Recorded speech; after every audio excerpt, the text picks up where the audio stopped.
I'm laughing because this is one of about 10 stories that I know you've covered, where the government shows preference to people who have shown absolute contempt for our customs, our laws, our system itself, and they're being treated better than American citizens. Now, I know that the left and all the little gatekeepers on Twitter become literally hysterical if you use the term replacement, if you suggest that the Democratic Party is trying to replace the current electorate, the voters now casting ballots, with new people, more obedient voters from the third world.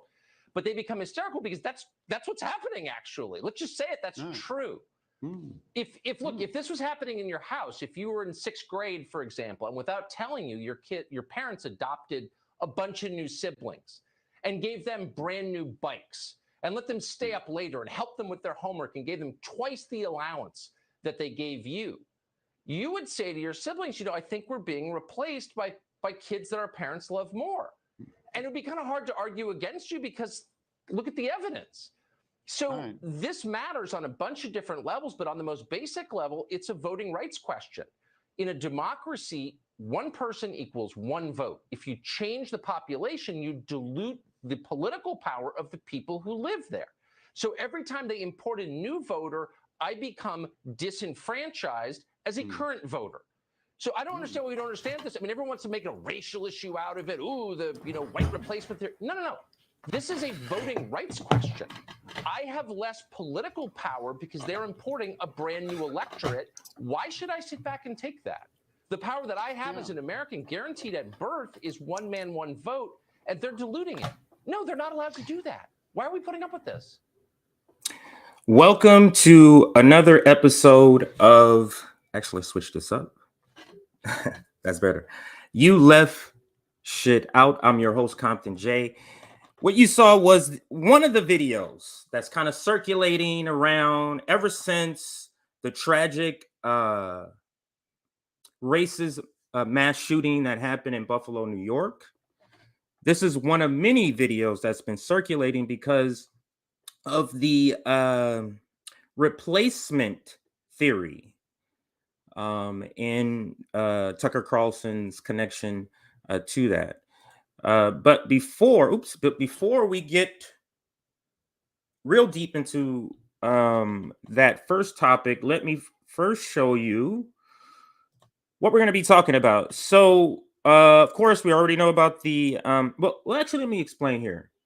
So, it's my take that blaming Tucker Carlson or giving him an greater amount of blame for this than him as a singular person deserves is about white comfort. That's really what this is about. And then I'll talk about how Marjorie Taylor Greene and Rand Paul outflanked or are to the left of the squad. I'll explain that. And then I want to also talk about how will white left media cover the mass shooting, the racist mass shooting. Are they going to fall back to their comfort zone, the red-blue game, and just blame everything, project everything onto Tucker Carlson? Or there's going to be a deep analysis about replacement theory, which really is just the idea behind the genesis of racism. The fear of being replaced. So, wow, we got a lot of people watching. We got a lot of freaking comments. Let me go and get the comments. Did not expect this. So, actually, since we have a lot of people already, we're going to start with the first, the big story, which is the Tucker Carlson story. But before I do that, I got to go ahead and shout out all the things. Make sure you like this video. If we have over 400, that means we should have 400 likes for this stream. And if you are new, welcome to RBN. We're the Revolutionary Blackout Network. If you are not a subscribed yet, hang tight. Give me the opportunity to gain your subscription. I guarantee by the end of this episode, you will want to subscribe. So if you're here just driving by and watching, Welcome. Now let's check and see where our likes are at. Also, to join our mailing list, make sure you subscribe to our Substack. And actually, we're going to begin for everybody subscribed to our Substack will be given exclusive access to our new Discord. So if you want to be on our Discord, you have to be a Substack subscriber. So subscribe to Substack. Get on that list now, so we can make sure you're part of that Discord and that you get all of our information. So all right. So let's now. Yeah, we got to push those likes up. It's still refreshing, but let me replay this video, and then we'll kind of break it down, and then we'll go over. Then we'll get to the mass shooting part of this. Now, for those that haven't had a chance, I've already covered the Buffalo mass shooting on Saturday, the day that it happened. So if you want that sort of coverage, make sure you go watch that that stream. But tonight, the Nick and CJ show, of course, will cover it, all the updates that's happened since I covered it on Saturday. So let's listen to the tape that's circulating around, especially in liberal circles.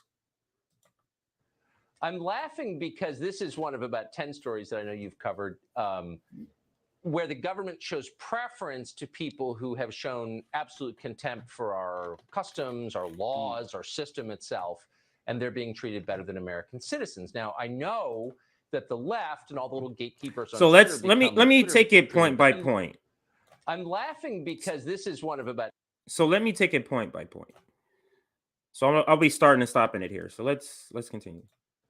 I'm laughing because this is one of about 10 stories that I know you've covered, where the government shows preference to people who have shown absolute contempt for our customs. So let's talk about just that segment of the sentence, and that is they're being treated better.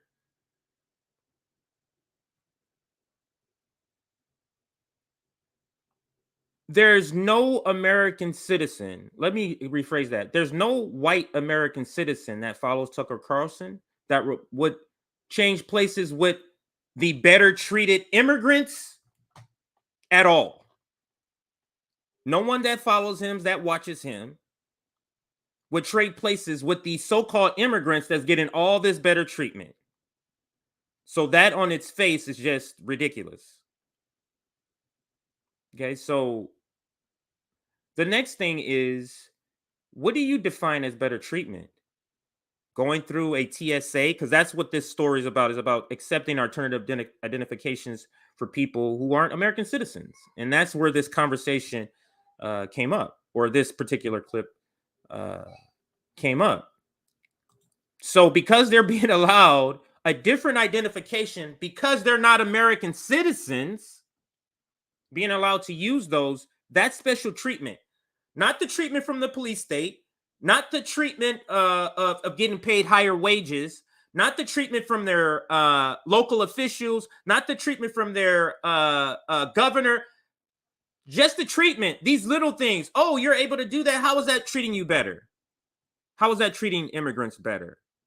That they're using another identification because they don't have the one that people who are born here has. So just on its face, I wanted to start with this video because I want to get it out of the way. Because Tucker Carlson is not the point of this whole situation.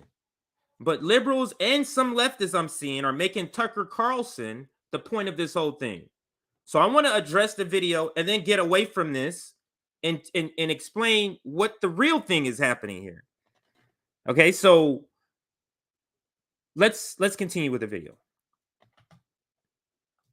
Our laws, our system itself, and they're being treated better than American citizens. Now, I know that the left and all the little gatekeepers on Twitter become literally hysterical if you use the term replacement. If you suggest, right, and then the reason they, as you suggest or you describe, has become hysterical because replacement theory, or you're talking about the genesis of racism tied to biblical or tied to the Bible.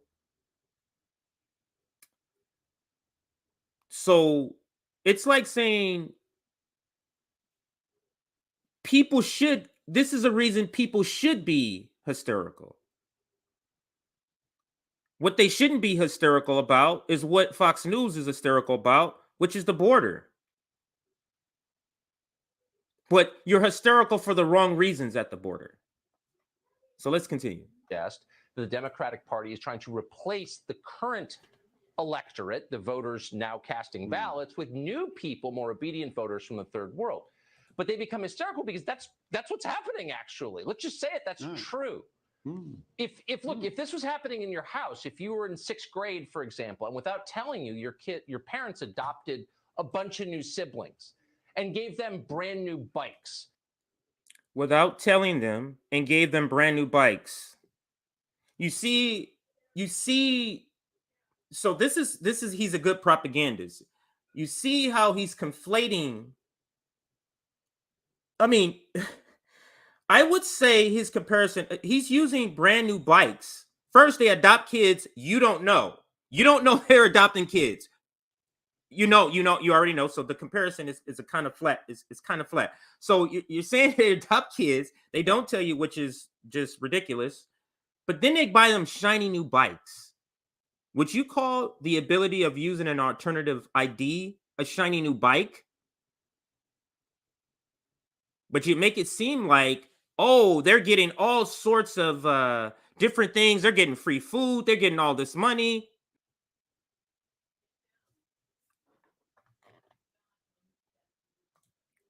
And let them stay up later and help them with their homework and gave them twice the allowance that they gave you. You would say to your siblings, twice the allowance, like, oh my God. This is why I don't like to delve into some of the things that liberals point out is a big deal about Tucker Carlson and other things that are a big deal. Is because it doesn't take but a small child to just hear what he's saying and be like, that's fucking nonsense. In the way that he's explaining it. But we're going to actually get to the real definition of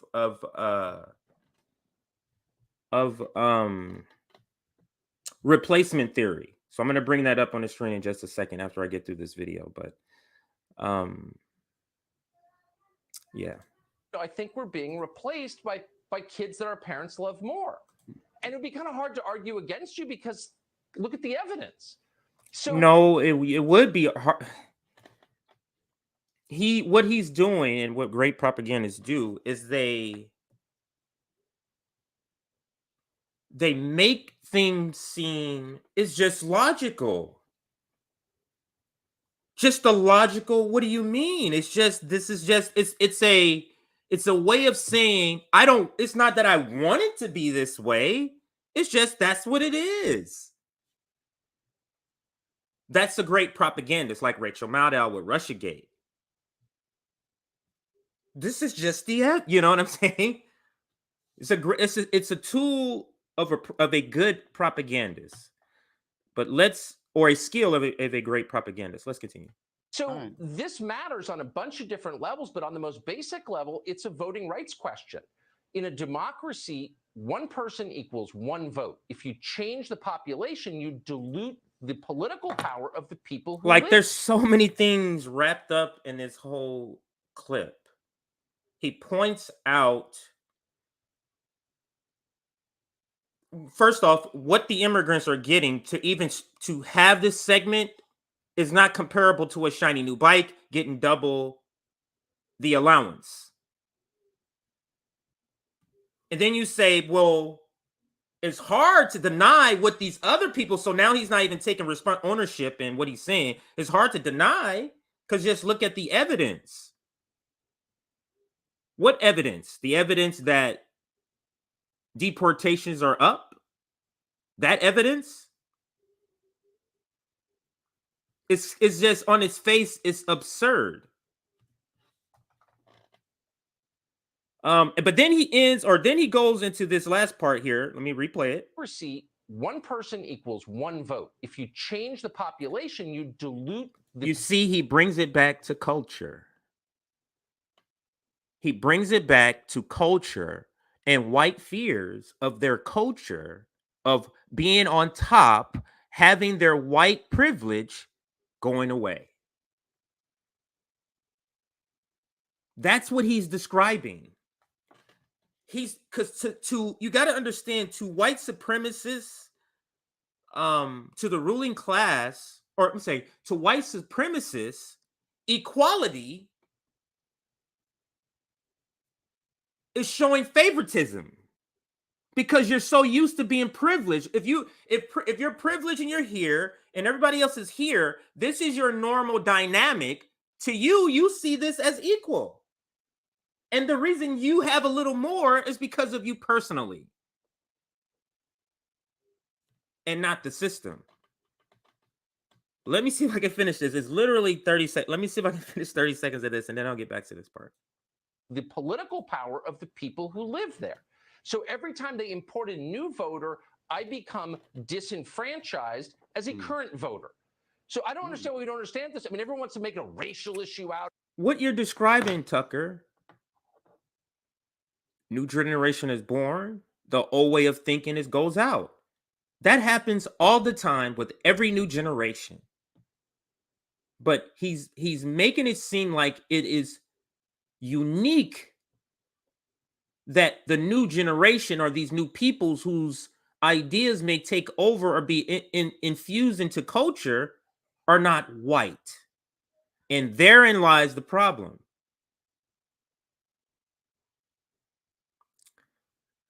Let's continue. Out of it, ooh, the white replacement theory. No. This is a voting rights question.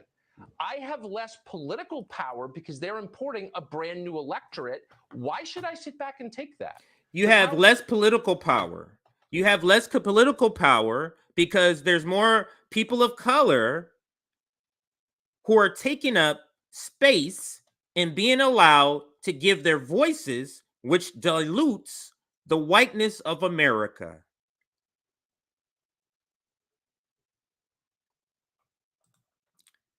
Let's continue. Power that I have as an American, guaranteed at birth, is one man, one vote, and they're diluting it. No, they're not allowed to do that. Why are we putting up with this?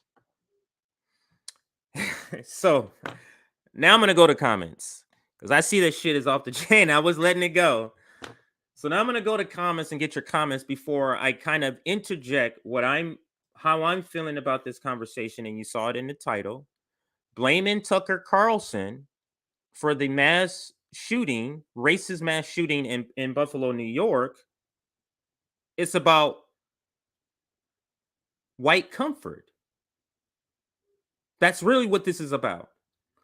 But before I go to that, let me toss up your comments.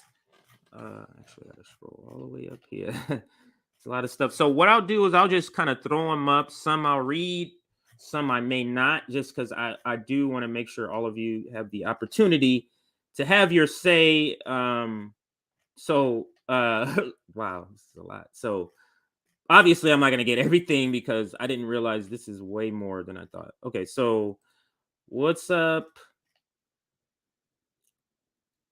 So that's Tucker boiling down the American people to a bunch of children. Hello, everyone. No nuclear war yet. Boy, Angela.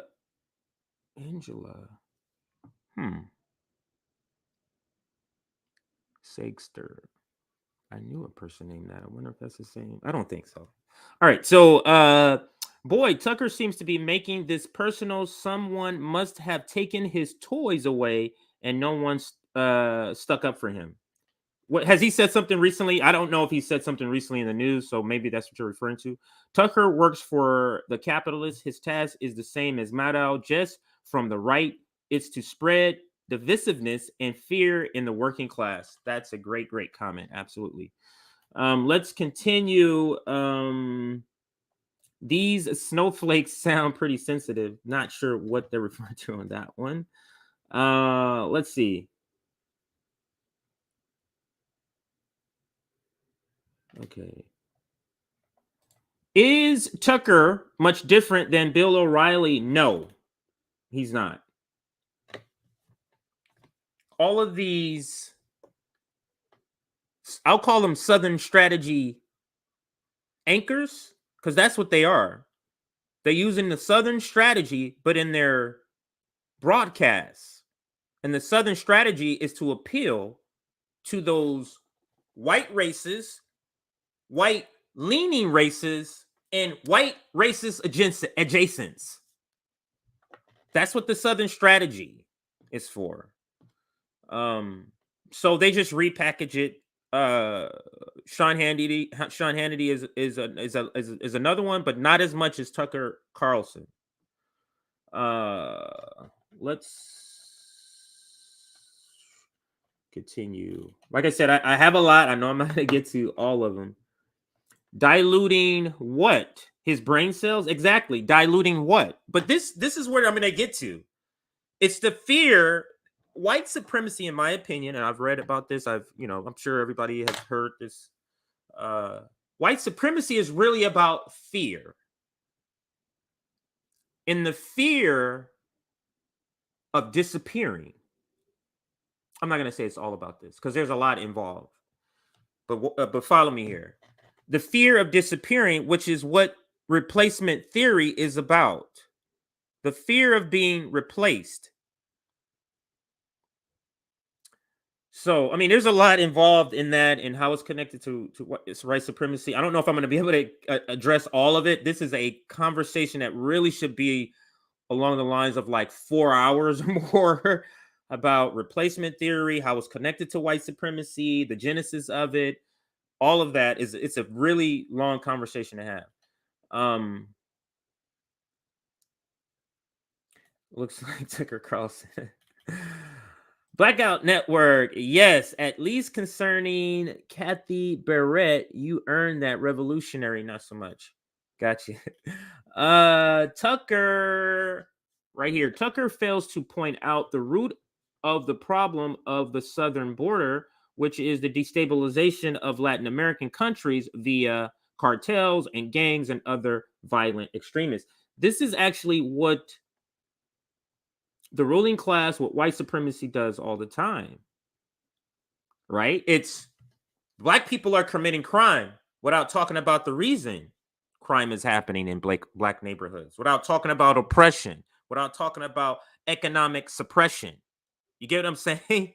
Like, they don't want to know about all of that because regardless of your oppression, you're supposed to behave in a certain way, regardless. So let's keep going. Like I said, there's a lot of comments. I'm trying. Afternoon, comrades. So he plays the fool and asks questions that you'd hear any racist at Family Dollar would ask their companion. He will then make implications that is all boils down to whites are being oppressed. Right. This is the Southern strategy being broadcast. That's the whole point of Tucker Carlson. That's the whole grift, the whole interest in his audience of Tucker Carlson is those people who are disaffected whites or racist whites.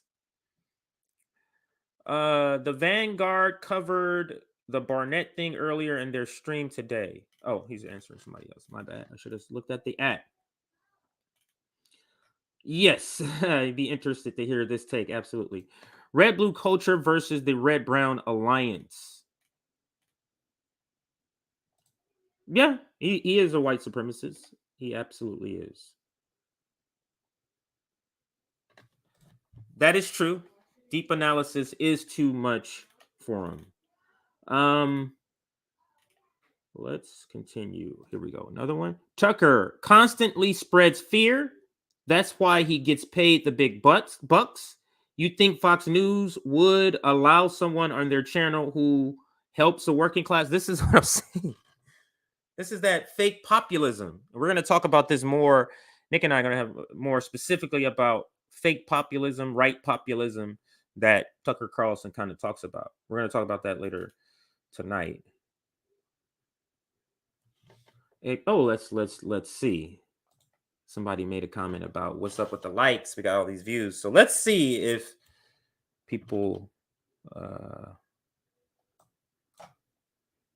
took us at our word. Okay, so we're at 142. We still can add another 100 likes.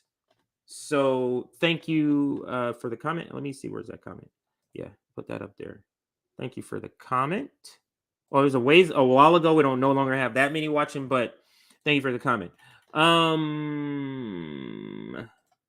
Check in with the blue with the button. Check in with the like button. Absolutely. Thank you for that, Alex. It really helps out the stream. It allows this to pop up in people's feeds, their notifications, even though it's being suppressed. The very few that do pop up, the likes do assist with that. So please like the stream. It's 221 people right now watching, but we should be over like 300 by now because people dip in and out. Okay, so let's continue. Now let's actually get to the part of the story, and I'll get back to some of your comments. I know I didn't get to all of them yet. But let's get to some of my take on this. And just a quick update on, actually, let me see if there's anything I can pull up that give you a quick update on the shooting here. What was I going to say? Buffalo. I was trying to think. Buffalo shooting. So I just want to see if there's any news stories or clippings or anything like that that's given any sort of update. Oh wow, any sort of updates.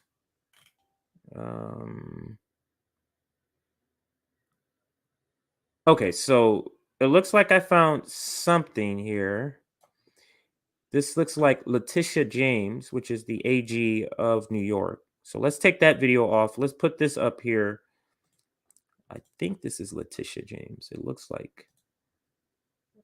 Really got to get some glasses, but I got to get the money to get some glasses. So it is what it is. Actually, let me see what the caption says. Let me read what it says. Now, this is the first time I'm reading it. I heard about the senior citizen who planted trees on her block. I heard about the woman who just went to visit her husband in a nursing home. Attorney General of New York, Letitia James, talks about the victims of the mass shooting. So let's listen. It's a little over a minute. Let's listen to Letitia James. Number of churches this morning, and I heard about the victims. I heard about the senior citizen who planted trees on her block. I heard about the woman who just went to visit her husband in a nursing home and then stopped by at Tops to get something to eat. I heard about the young gentleman who worked in the office of Senator Kennedy, who survived, who was shot through the neck, and who God's basically spared his life. I heard about countless number of victims this morning.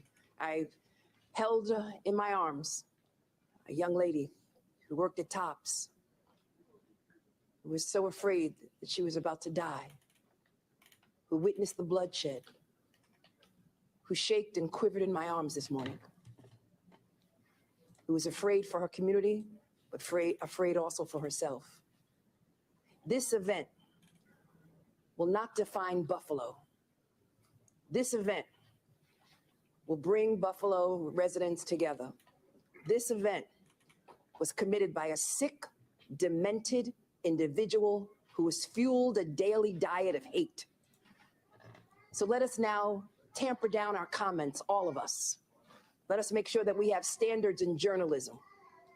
Let us make sure that we investigate social media, and my office will be focused on doing that, as we have been doing for the last few months. So Letitia there, or Miss James, I should say, and I heard about the victims. gives a little bit update on, not update, but talks about the victims. Let's bring up some other, just a couple of clips, and then I'm going to get to mine. This one is from the PBS Hour. Oops, I meant to pick that there. I think I'm still being shared. All right, so want to get a couple of updates, and then I'm going to give my take here. She is author of Bring the War Home, The White Power Movement and Paramilitary America. She's also an assistant professor of history at the University of Chicago. It's good to have you with us. And the Buffalo suspects, his alleged writing about white replacement theory, it, as you well know, is very similar to what we've seen in mass shootings involving other far-right white supremacist gunmen. Help us understand the parallels and why this is so pervasive. So one thing I would start with is just to know that when we say manifesto, we're not trying to convey any kind of authority on this document. What is going around as the Buffalo Manifesto is really a cut and paste of a number of other similar documents, most notably the document written and circulated by the gunman in Christchurch, New Zealand, when he opened fire on 2 mosques there a few years ago. The same language comes up when these documents are circulated by shooters who seem to be targeting very different communities, such as worshipers at mosques in New Zealand, shoppers in Mexican American and Mexican communities in El Paso, Texas. We could think of the Tree of Life shooting in Pittsburgh, the Charleston shooting of Bible study worshipers. All of these seem to be one-off events carried out by lone gunmen, when in fact they are all perpetrated by people who share an ideology. They're all part of the organized white power movement. It's a movement that is at war on our democracy and on these targeted communities in ways. That last sentence is what I want to address, and it kind of talks to what my take. And let her say this again. It's a movement that is at war on our democracy and it's a movement at war on our democracy. Is it? Or is replacement theory the dominant feeling of the dominant culture, which is white America? Because I don't really see a fight against that. I don't. So again, I'm gonna play that one more time. They're all part of the organized white power movement. It's a movement that is at war on our democracy and on these targeted communities in ways that are with us in inescapable ways. I want to ask you about something you tweeted today, because you said there needs to be accountability both for the shooter and the broad system of ideas that gave rise to that event.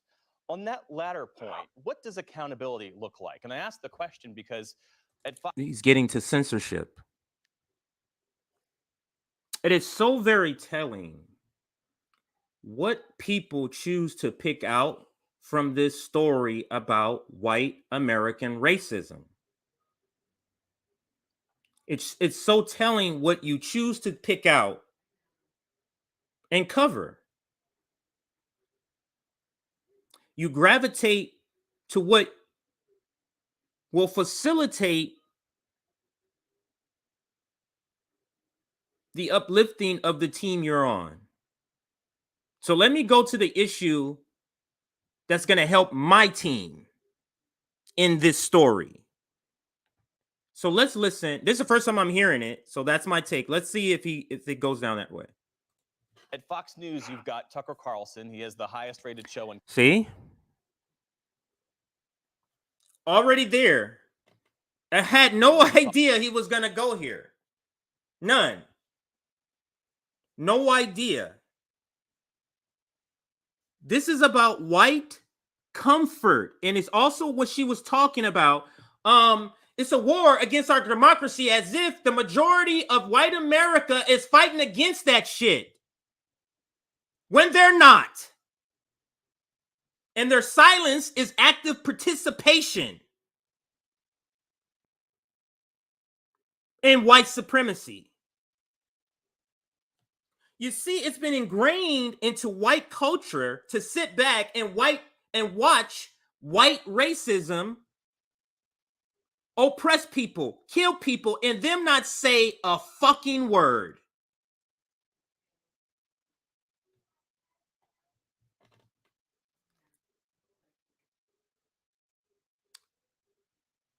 Okay, I'm going to say it a different way. So let's listen a little more, then I'm going to continue. He talks often about the great replacement theory.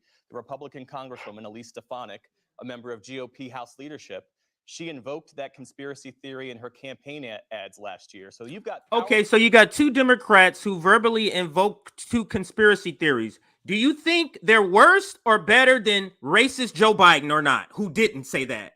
You see the point?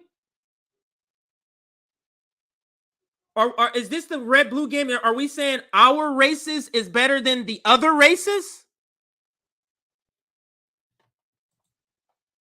The racist on our team, he's less racist than your racist.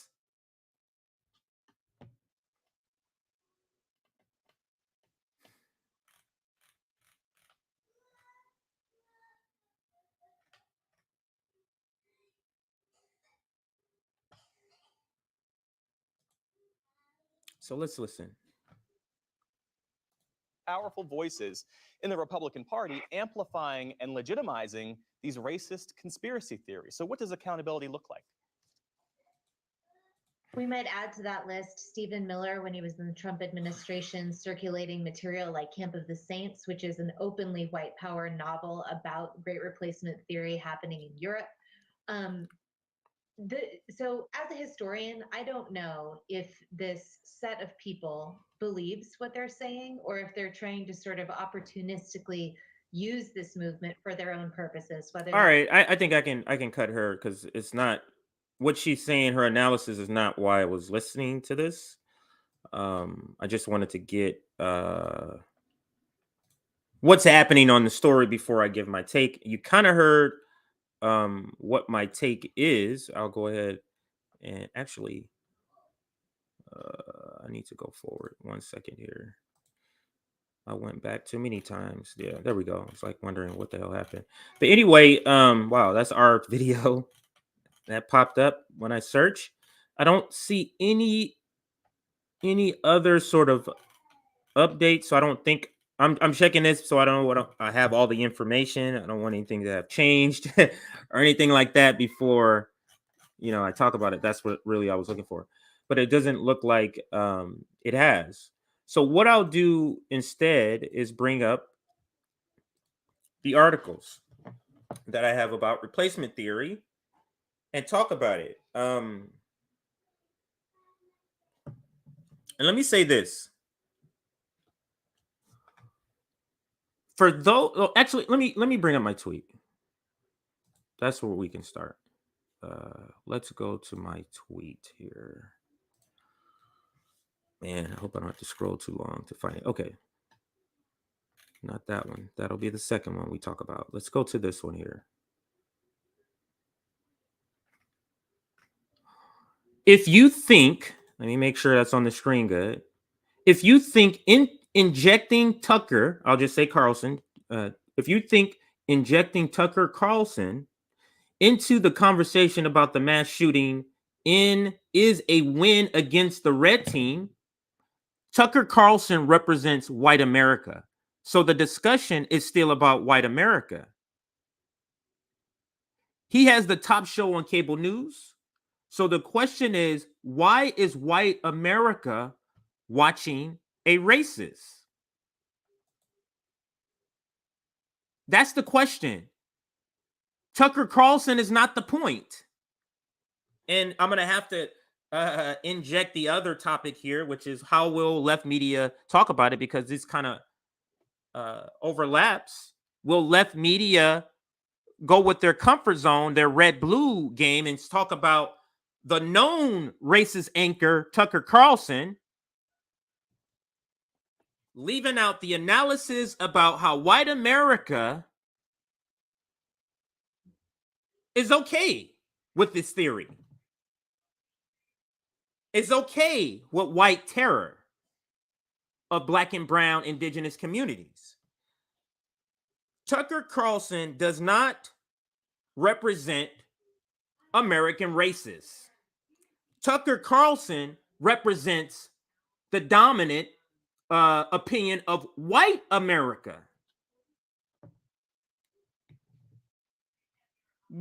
The reason there is so much Tucker Carlson, because what white America wants to do is sort of separate. It's I'm not racist like the ones in the sheets. I'm not racist like the ones with the tiki torches, right? It's a distancing. It's well, those white ones are not like me.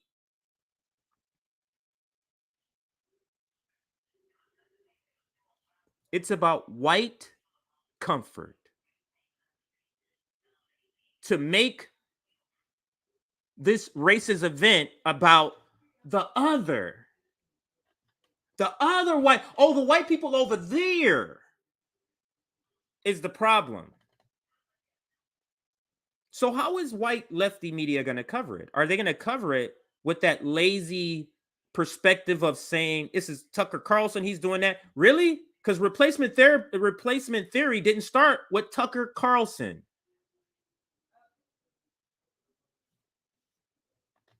Did not start with Tucker Carlson, people.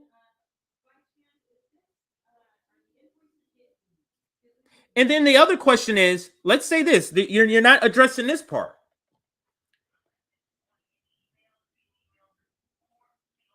Who cares?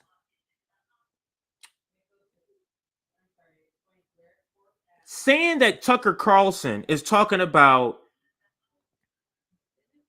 or let me say it this way, implying that Tucker Carlson talking about replacement theory on his show convinced otherwise white people who aren't racist to come on board is absurd. So what I'm getting at, he's teaching to his audience that already believes in that, already has that fear. So is he indoctrinating his audience, or is he just speaking the language and in the manner that they already think? But if we say it's just Tucker, you see how you don't have to address your white cousin, your white brother? Because it's just Carlson. It's just Fox News when it's not.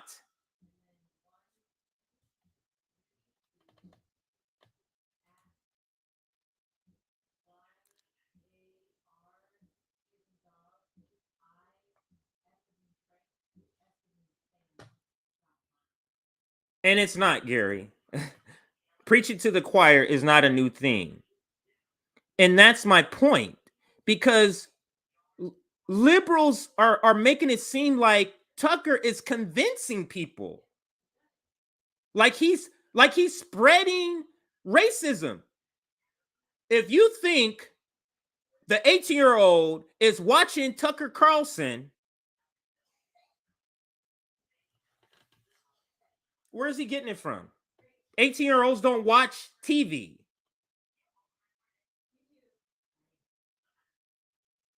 Where is he getting a replacement theory from?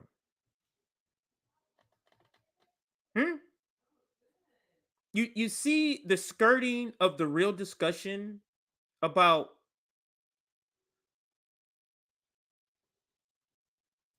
it's always, well, I'm not burning crosses or wearing a sheet, so I can't be racist. I'm not lynching anybody, so I can't be racist.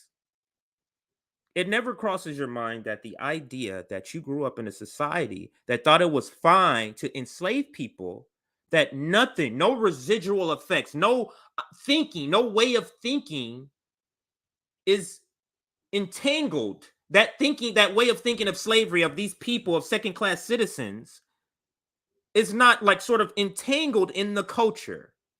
You think you can have slavery on this continent for several hundred years, and that doesn't, is that thinking is not infused in the culture? Tucker Carlson's not convincing no one of nothing. He's just preaching to the choir. So how will left media cover this? Well, let me bring up these articles. I've had this up for so long. Now let me bring up these articles here. Okay, so this one.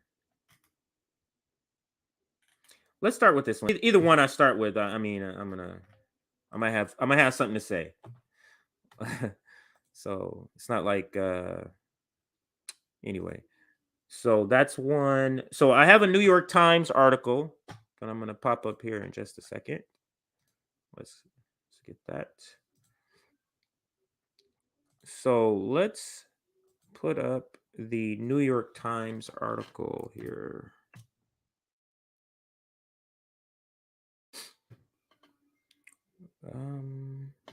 Wait a minute.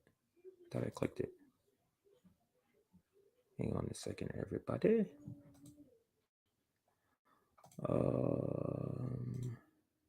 I did click it, but it's not popping up here. Okay, one more time. 1 second. Hang on a second here. All right, now let's see if this is it. What? How is it not found when it's right here? Anyway, so I guess I'll just share. It's saying it's not found, even if I just copied and paste the link. So it's up on another. I was trying to do this without closing the tab, but looks like I have to do that. So here it goes right there. So now this article is titled, this is from New can I put this down? Okay, there we go. A fringe conspiracy theory fostered online is refashioned by the GOP. All bullshit. That title. Let's start with this part here. A fringe conspiracy. Is it fringe? This is the othering. This is the white comfort. It's their fringe. Oh, that's fringe. Is it? Fostered online.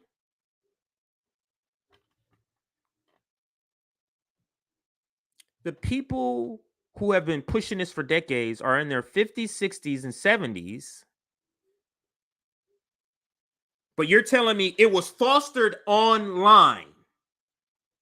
So 50 and 60-year-olds are online indoctrinating people. And is fashioned by the GOP. This article is about blue-red game. Not seriously talking about it. Replacement theory, espoused by the suspect in the Buffalo massacre, has been embraced by some far-right, right-wing politicians and commentators. You see how the approach of this story is to go back to the red-blue game fight instead of addressing the issue that white America is fine with replacement, is fine with racism and replacement theory. Where's their outrage about it? This isn't the first shooting that's inspired by replacement theory. Where's the outrage?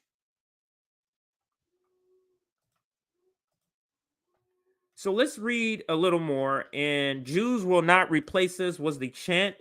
I think this was Charlottesville. The belief in replacement theory fueled the right-wing rally.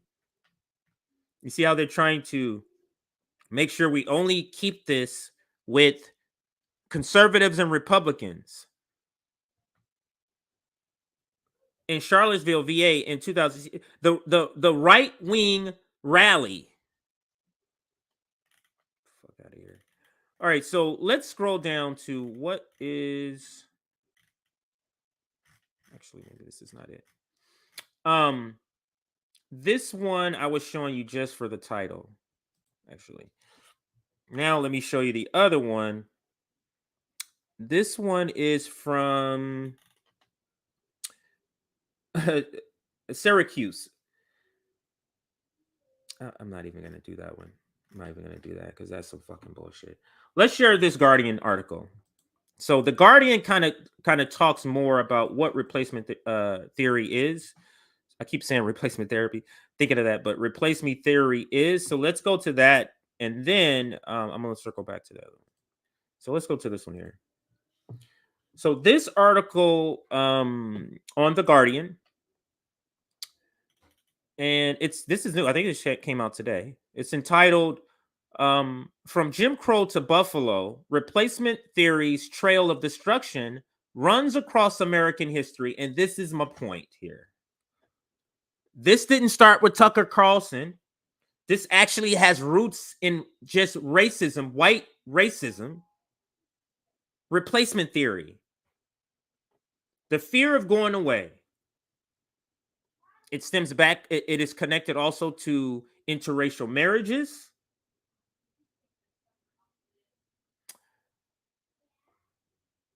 If a black person mixes with a white person, what is the offspring called? In 9 out of 10 situations, black.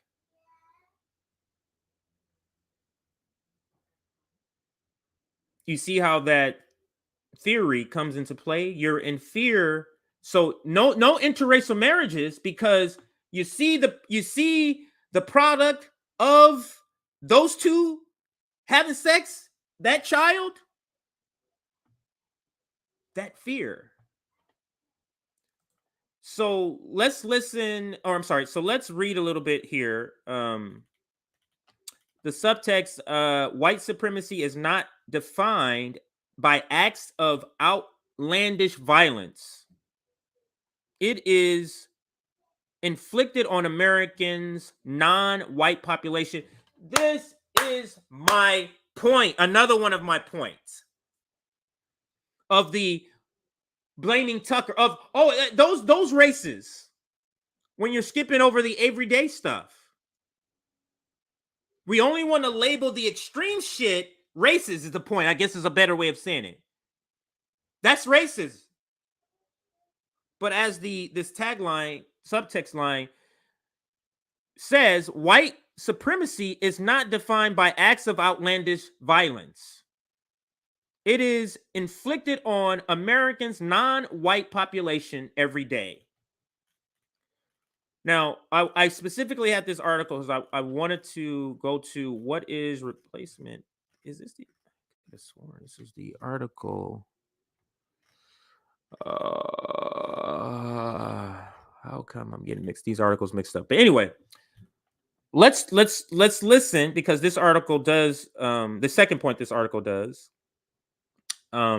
is going to the point that I'm making and tying this back to the genesis of white supremacy, other things like let's just read. So when America's founders sat down to craft the structure of their brand new British spinoff, the preamble to the U.S. Constitution described the purpose of this experiment in democracy to create a more perfect union. The 14th Amendment, which amended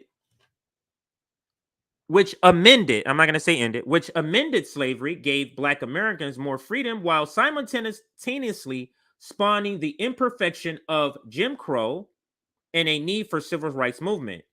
While this foundational goal of a more perfect union has served as a mission statement for some and an excuse for others, the rights of most Americans have gradually expanded. For the most part, America has slowly moved forward. We are currently not in the most part. Now, this is where it gets actually. I'm going to skip this next. Oh, actually, no, let me read it. On Saturday, a 18-year-old white supremacist traveled more than 200 miles to target Black residents of Buffalo, New York, in an attack inspired by great replacement theory. The increasingly popular notion that America's white majority is being intentionally replaced by multiculturalism, multi-ethnic, and population. Now, this is the part. This is now, when you hear this, does this sound like it's just fringe? The increasingly popular notion that America's white majority is being intentionally, if you just remove the intentionally replaced by multiculturalism. This is white America's fear, not white racist fear. The increasingly popular notion that America's white majority is being replaced by multiculturalism, multi-ethnic population.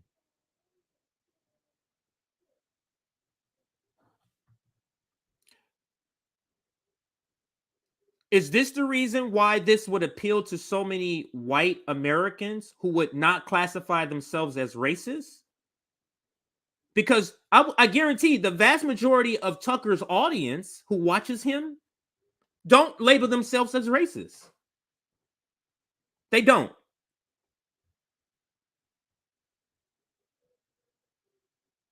So where did this come from? While more Americans are becoming aware of the theory, it is not new. It is the same concept that once made interracial marriages illegal, spawned Jim Crow, and motivated Southern segregationists to switch to the Republican Party. At its foundation lies the desperate attempt to preserve and maintain control based on nothing more than being born into whiteness. It is about white power. Unfortunately, for the white majority, the only way to preserve white power is to stop moving forward. To stop moving forward. Stop progress. It is easy to frame a lone gunman's brazen act of lawlessness and the fear-mongering that produced it was as a prototypical but rare act of white supremacy. But the narrative obscures, this is my point here, the narrative obscures a variety of legally sanctioned acts of violence inflicted on Americans' non-white population. So this is a pretty decent article. I would say check it out. Let me see who was it written by. Don't readily see a name, so I'll leave it there. But it's on The Guardian. Check it out. I do have a couple of other things to pop up here. So let me bring up my other article here before I switch this. And then we'll get to, I also wanted to cover Nina Turner has been doing interviews with all this stuff that's going on. Haven't been really able to cover that because she's actually been on Katie Halper's show. She's been on TYT talking about things since her losing the election. But because of all these other stories, just kind of fell by the wayside. Let's bring up this article. Is this the same one? 1 second, everybody. All right, so now I have it up. So I'm going to switch to this next article here. And then I'll probably have to do like a good 10 minutes of just comments. This would be the only way to get through all the comments. It's just 10 minutes of just all comments. So this is from the Syracuse.com. The title is What is Great Replacement Theory? Tucker Carlson, Elise Stefanik scrutinized after Buffalo shooting. Oh, I think, okay, here is the one this is the part I was looking for. I thought it was in a different article, but it's here. So what is the great replacement theory? Simply put, it says that a conspiracy afoot to diminish influence of white people. So I don't understand, why would there, trying to get into the heads of some of the people that believe this, like why would there be a conspiracy by white ruling class to do that? Because the ruling class is white.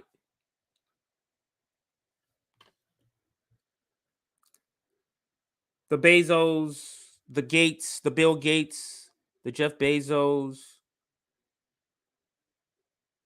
the Warren Buffetts, the Mike Bloombergs, all white. So that's what would be why it's just some sort of plan to do that. But the only way you can sell this as some sort of conspiracy is to people who are racist. Do you understand that? You only can sell this conspiracy of replacement theory to people who are already racist. Because my white comrades on the left would go, and if the natural progression of society means there's less white people because of race mixing, so what? People are people. Who cares? That's the reaction from non-racist white people and non-racists. Who cares? You can only sell that theory to people who are already racist and may not know that they're racist or don't classify themselves as racist. All right, I've talked for a long time. Let's throw up some comments while I catch my breath here. Let me make sure I read all of that definition. Actually, no, let me finish reading the definition or what they have under this part here of what is the theory. Simply put, it says that a conspiracy afoot to diminish the influence of white people. So white people literally in the United States, the ruling class is white. They literally influence every single thing. Do you see how when you are the oppressor and the person you're oppressing fights back, that's violence.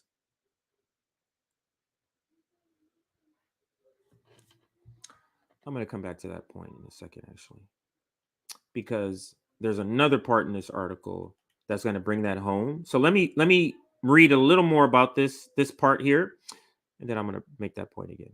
So believers say this goal is being achieved both through immigration of, now you see the issue with immigration. Now you see why you go on Fox News and all you see is immigration, crisis at the border, not the crisis that you think about as a leftist or you think about as a humanist, not the crisis that people are dying and need help, but the crisis that the others are coming.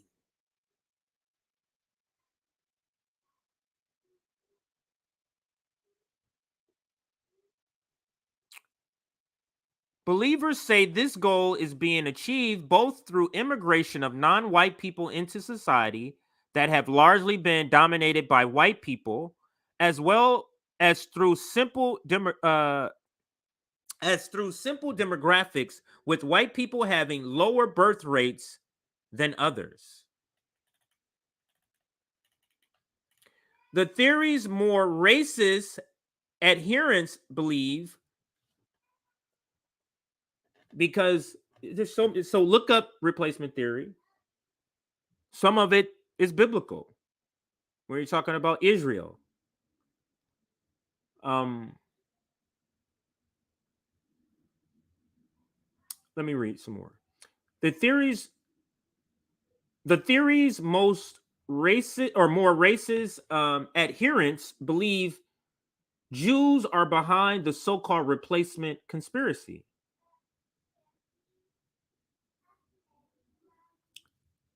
When white supremacists marched in Charlottesville, Virginia in 2017, their chants included, "You will not replace us," and "Jews will not replace us."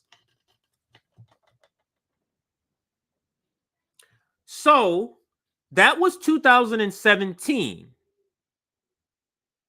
So for those who are blaming Tucker Carlson, 2017, you know the clip? I think the clip that everybody's playing, I think that clip is a year old, where Tucker Carlson is talking about the one I played at the beginning of the stream. That's a year old. Charlottesville is 5 years ago. They were chanting, "You will not replace us," the replacement theory. But today, the shooting is all Tucker Carlson's fault, because that's the comfort zone that you're comfortable with arguing from, because you're not don't have the ability to assess this effectively. White leftist media, a more mainstream view in the US suggests, so this is the mainstream view. The Jews will not replace us, and Jews being behind it, they're saying this is more radical or far right. So they're saying a more mainstream view in the US suggests that Democrats are encouraging immigrants from Latin America, so more like-minded potential voters replace traditional Americans, said Mark. I don't know who that is. It's from the Anti-Defamation League. Anti-Defamation League Center on Extremism. I'm going to read that again. A more mainstream view in the United States suggests that Democrats are encouraging immigration from Latin America. Like, this is so fucking ridiculous that you would believe that Democrats are the one. Do you not know that Democrats are white racists too? Do you see how Democrats have not giving our undocumented brothers and sisters, they're not pushing no immigration reform. What bill are they pushing hard? So that's weird to me that you would buy into that, but I guess that's the blue-red grift. Now, where are the roots of replacement theory? How long has racism existed? There you go. Because that's the roots. That's literally the roots. The root of racism, or the root of this is where it comes from. It's the fear of being replaced. So let me toss a couple up here. DNC is classist.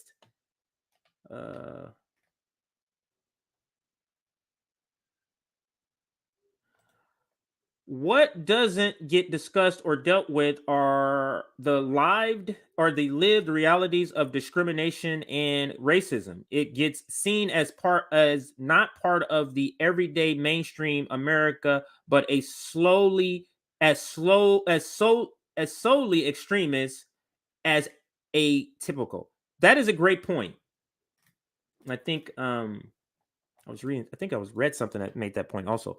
Biden calling out Putin for invading Ukraine as we right now invade Somalia. Like, how are they going to explain that? And we're going to be covering the Somalia invasion actually tonight. So the Somalia invasion, Tucker Carlson, replacement theory, a lot to talk about tonight on the Nick and CJ show. Make sure you check that out tonight. I think we're starting at 8 p.m. Eastern or 8:30 Eastern.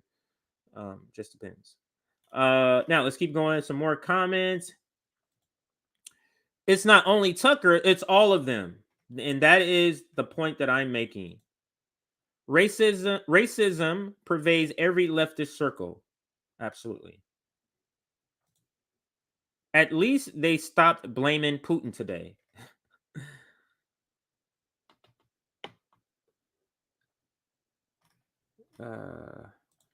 Liberals wrecked.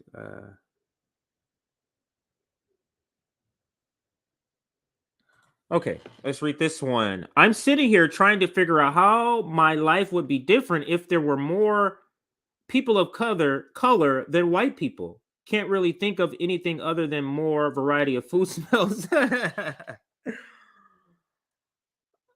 But think about it. Actually, no, I'm not even going to go down that. I'm not going to go down that, right? I'm not going to go down. Let's see. Let's read this one. The reality of racism is and has rarely seen and dealt with in this country. What gets looked at are specific incidents, individual personalities, and attitudes. This is a great point. The Al Show. We don't talk about the systems of racism. We don't talk about police profiling.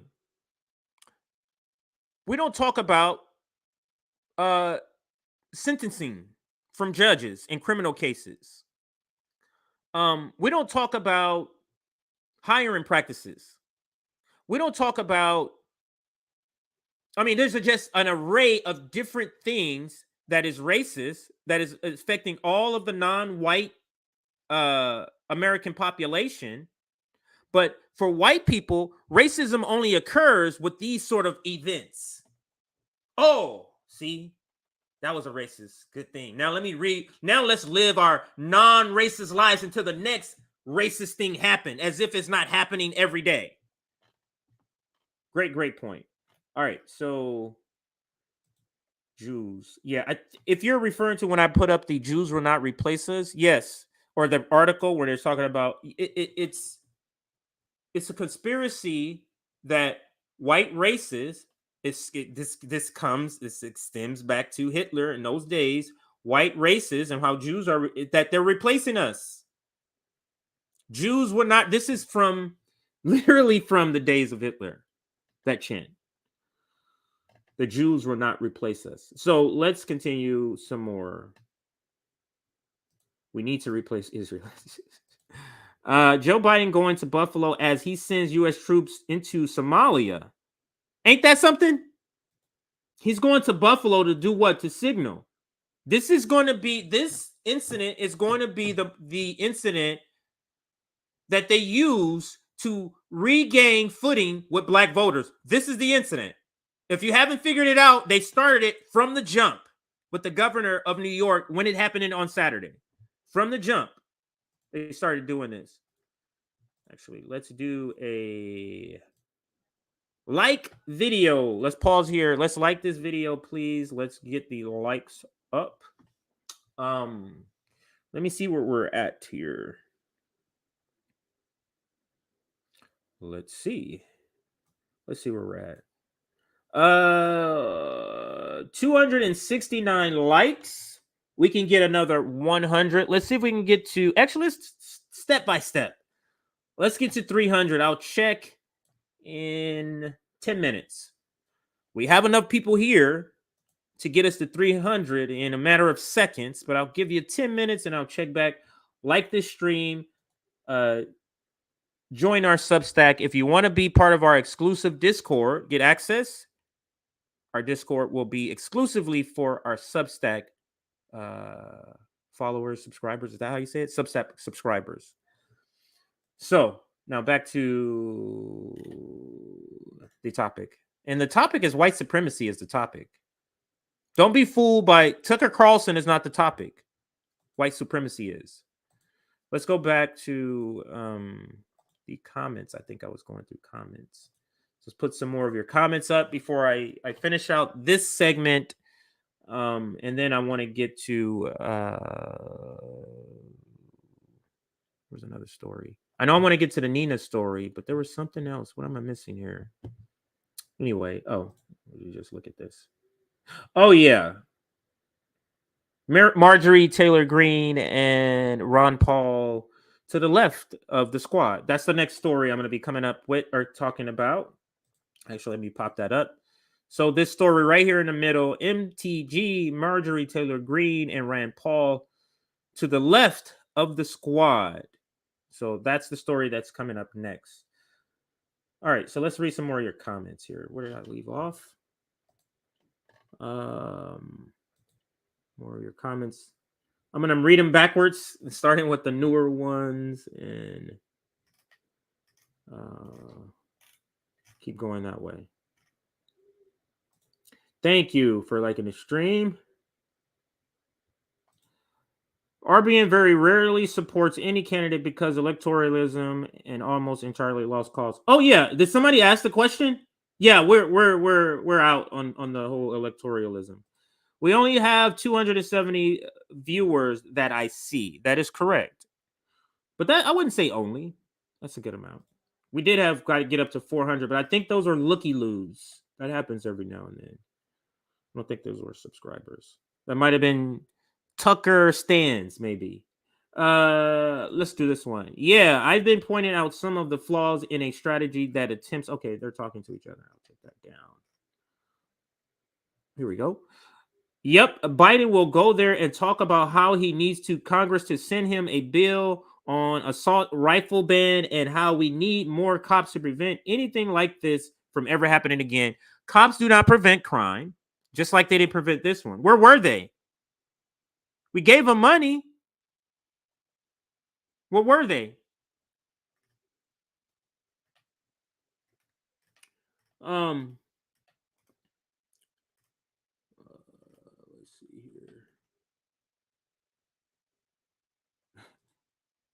The jab Biden is a walking, talking facial dog whistle. Maximum chaos. Magically teleport the Charlottesville tiki torches to Palestine. Okay, got jokes here. We can't even let in 35 people a day at the border in California. No lie. Title 42 keeps people out with the remain in Mexico policy. Do you think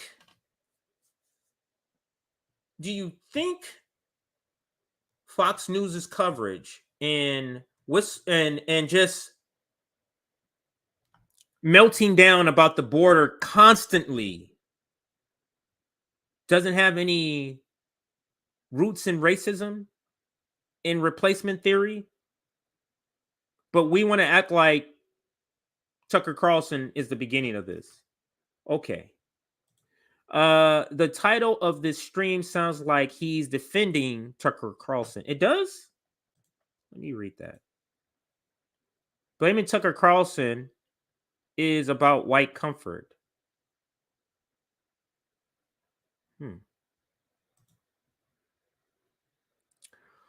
The white comfort part throws me off when you say it sounds like I'm defending him. The white comfort part, when you say the white comfort, would throw that off for me. But let's continue. Let's get some more comments. I want to get as many as I can. All your comments up here. All right, where did I leave off? Biden is ultra make Ukraine great again. MAGA, I guess that's how you say it. The problem isn't immigrants seeking a better life. The problem is the reason they felt compelled to leave their families and homes in the first place. Like, they don't want to even bring that up.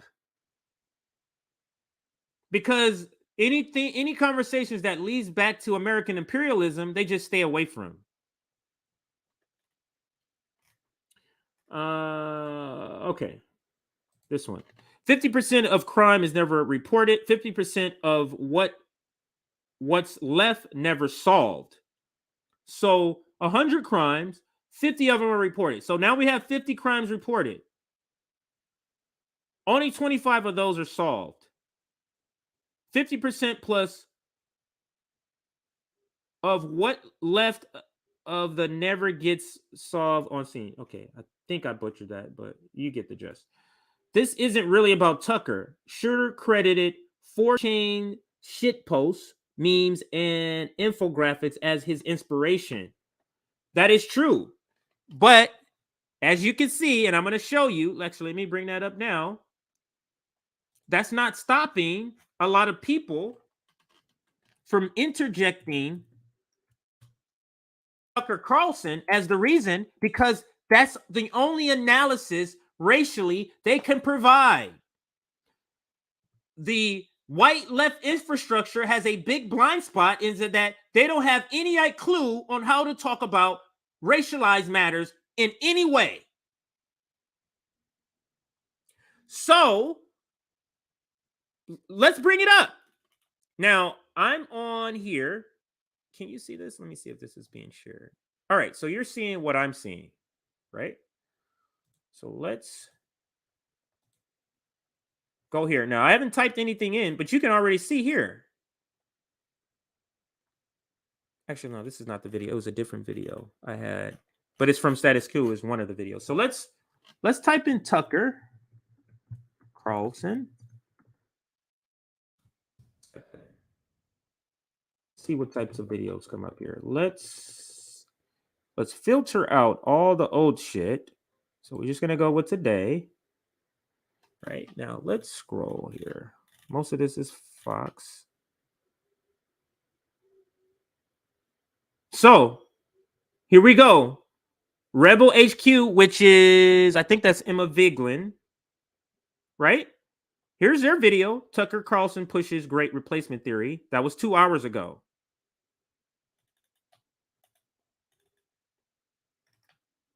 The damage report. 2 hours ago, or 45 minutes ago, Tucker Carlson's racist theory defense gets darker. Now, the comment I just put up, this isn't really about Tucker Carlson. Tucker, shooter credited 4chan shit posts, memes, and infographics on his as his inspiration. But you see the grift, you see the lack of analysis on this racial matter. All they can do is fall back into their regular, well, let's point out the races that I already know. Tucker Carlson got it. Let's go with Tucker. You see it. This is Emma's channel, I think, even though she's not the one in the video. Then we have, I always forget the damage report, but it looks like somebody else. Tucker Carlson. Let's see if there's anything else. Wow, even Democracy Now! Is in on the Tucker Carlson stuff, and I saw this earlier. They have his picture as the lead, and they talk about him in that video. CNN, 9 hours ago, millions of people absorb this garbage. Absorb this garbage. Acosta calls out Carlson for his dangerous rhetoric. Do you call out your own channel for their dangerous war propaganda? So how many have I found? Headquarters HQ, is that what you call it? The one for Emma Vigeland. Majority, I think, damage report. That's TYT. Democracy Now! CNN. Right? Tucker Carlson is the problem. Let's go. Media Matters. And don't think Media Matters is a Democratic aligned outlet. Okay? Tucker Carlson told his audience to take action about the great replacement theory. I'm going to come back to that video. Look. Ring of Fire, Tucker Carlson to blame, question mark. Let's keep going. I don't know him. Here is Rational National. Buffalo extremist echoes Tucker Carlson talking point. Why don't you say Buffalo extremist explicitly says 4chains is my inspiration? Because your only analysis when it comes to this racialized sort of discussion is to fall back on your safe white comfort of pointing to the other white person over there, the Trump supporters, the Tucker Carlsons. As you can see, just what I thought that white lefty media was going to do. Fall back to their comfort zone, their red-blue game of just saying it's Tucker Carlson. that's my contribution to racism today. Wipe my hands of it. Tucker Carlson, there's my video. I'm out.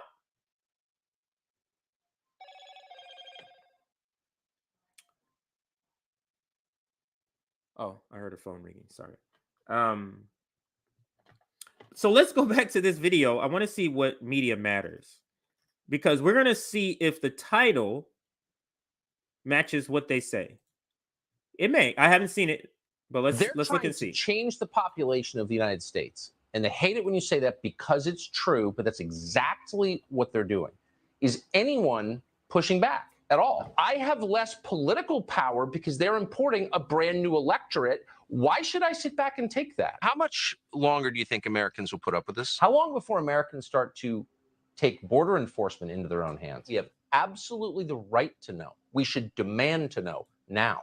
Every time they import a new voter, I become disenfranchised as a current voter. No, they're not allowed to do that. Why are we putting up with this? Most people go along with this absurd standard. You notice how I was just saying this. You notice how in this video by Media Matters that they put together, it's a collage of things. They keep interjecting clips when he's talking about immigration.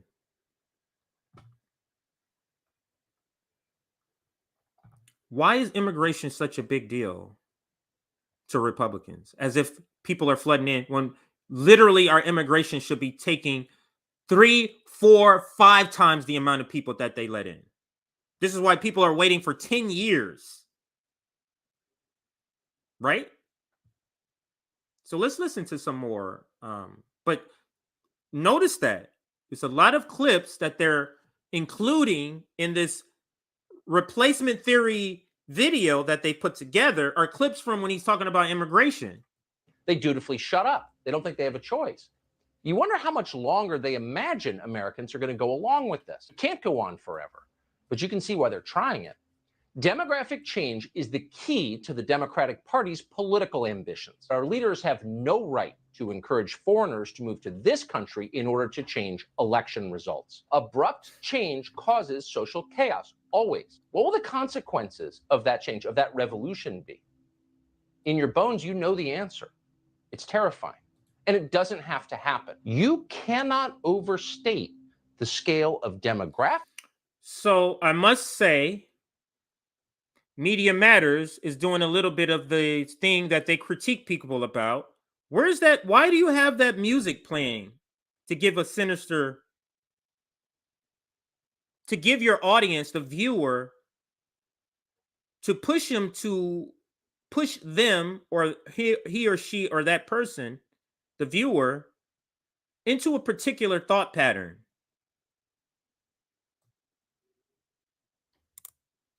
Do you hear the music? Can you? It's scale of demographic Do you hear change underway right now in the United States. It's a direct assault on our democracy. They don't even really care about your vote anymore. Their goal is to make you irrelevant. You're just an American citizen. Shut up and obey. They know that calling you a racist is the fastest way to make you obey. In other words, you're being replaced and there's nothing you can do about it. So shut up. If you don't. Good Lord, that laugh is just terrible. Does he really laugh like that? Shit, I would be a scared motherfucker if he was in the room laughing like, like, what the fuck? Sound like he reminds me of Mickey Mouse almost. That was scary. No, it's not music. It's a that buzzing, that in the background. It's not music. So yeah, I slap him. It's funny. What was it gonna say? Any other comments? All right. Yeah, it's not music. It's not. Let me see if I can turn it. You won't notice it unless since I do editing and I know that sound had to be edited in there. I can hear it. It's terrifying. And it doesn't have to happen. You cannot overstate the scale of demographic change underway right now in the United States. The demographic change is happening because that's the natural progression. And like the article said, the only way to keep white power is to stop progress, stop the immigration, kill off blacks. Otherwise, what you want as white people to keep your privilege is going to begin to be diluted because Asian people, the black people, the brown people, they're going to be like, wait a minute, we want a seat at the table too, which means some of you white people got to come out your seat here. The fear of not having your way, the fear of losing your privilege is what he's speaking to. When you are the oppressor, you are at the advantage. Being equal is an assault on you. If you are here and this person is here, you see an assault as bringing this person equal to you. So other people getting a seat at the table is a threat to you, because then you can't just rule over everybody, even though it's white rule over the majority, even though you don't have the majority opinion. That's the fear that he's speaking to here. I know I kind of jumped here and there. I hope that makes sense, that last point that I had. But let's see what else Media Matters do here. It's a direct assault on our democracy. They don't even really care about your vote anymore. Their goal is to make you irrelevant. You're just an American citizen. Shut up and obey. They know that calling you a racist is the fastest way to make you obey. In other words, you're being replaced and there's nothing you can do about it. So shut up. If you don't obey them, they denounce you as a racist. Why do they do this? They do it because it works. But here's the thing. It can only work if you play along with it. And we don't plan to. So he's almost saying you're going to be called a racist because you are, but whatever. We're redefining what racist is. He's kind of getting people to talk them into, don't back away from this because you're going to be called a racist. Don't back away. But that was completely propaganda from Media Matters, who claims to be the examiner of media. That was propaganda. But look at this. If you go on Fox News, you'll see nothing but immigration, or the issue that immigration being one of the biggest issues, along with taxes, in the conservative movement. The Republican Party tells you that replacement theory has been there all along. Didn't just start. It's been there all along. That's the whole. Just because it ain't explicit, come out and say this is replacement theory doesn't mean it hasn't been there. All right, so there is one or two other things here. Let me make sure I cover everything. Actually, let me just refresh it and see if there's anything new that just dropped. Anything new that just dropped? Nothing. It doesn't look like anything new just dropped. This is, let's go to, where is the other ones I saw? I could have sworn I saw some. Oh, did I not? I have to filter again. I mean, I almost don't even want to watch the CNN. I can't sit through that, but let's see what they say here on This is Democracy Now! Democracy Now! I'm going to fast forward it to the part where they talk about Tucker Carlson here. So let's do that here. I'm going to make sure it's being seen on the screen. So let's listen to Democracy Now! Cover the same story here. Actually, let's start right here. All right, so let's go. Oops. The great replacement conspiracy theory in opposition to gun control, particularly. For the last few days, people still don't feel as if this nation is seeking to protect them, is seeking to keep them safe. As we continue our coverage of the massacre in Buffalo, what led to it, I want to look at the role of Fox News in pushing the great replacement conspiracy. You know how many people watch Fox News on a good night? You're talking about literally a handful of million people, like 3-4 million people.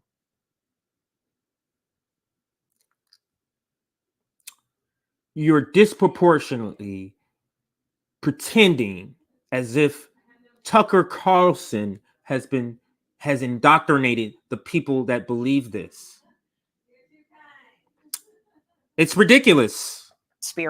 Conspiracy theory in opposition to gun control, particularly through Fox's most popular host, Tucker Carlson. A New York Times investigation. Right. So this is what white America wants us to believe, that Tucker Carlson is saying these things and convincing otherwise non-racist white people to come on board. Does that sound fucking stupid to you?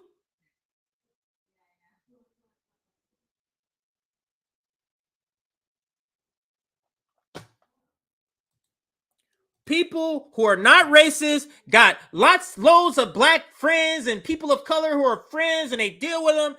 They caught Tucker on TV and said, "What? Let me go be racist now." Or were they already there? So let's listen to this shit here. Last month found he invoked the conspiracy that Democrats are trying to force demographic change through immigration in more than 400 episodes of his show on Fox News. I want to also bring in another guest to join Professor Kendi. Nikki McCann has spent years compiling evidence for the watchdog group Media Matters of how Tucker Carlson has used. These are Democrats. So you understand that? She might as well introduce her as a DSA member. His show to launder white nationalist ideology.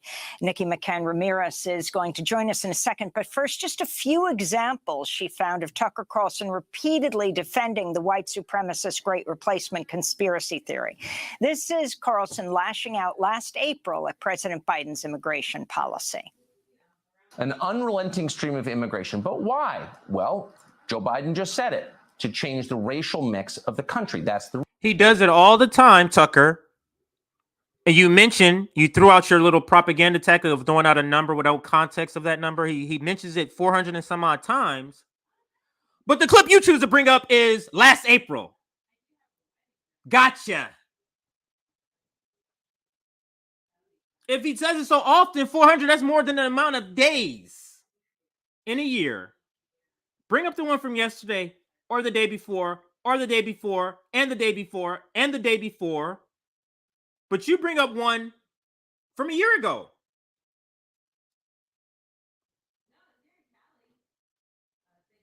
That's the reason, to reduce the political power of people whose ancestors lived here and dramatically increase the proportion of Americans newly arrived from the third world. And then Biden went further. He said that non-white DNA is the, quote, source of our strength. Imagine saying that. This is the language of eugenics. It's horrifying. But there's a reason Biden said it. In political terms, this policy is called the Great Replacement, the replacement of legacy Americans with more obedient people.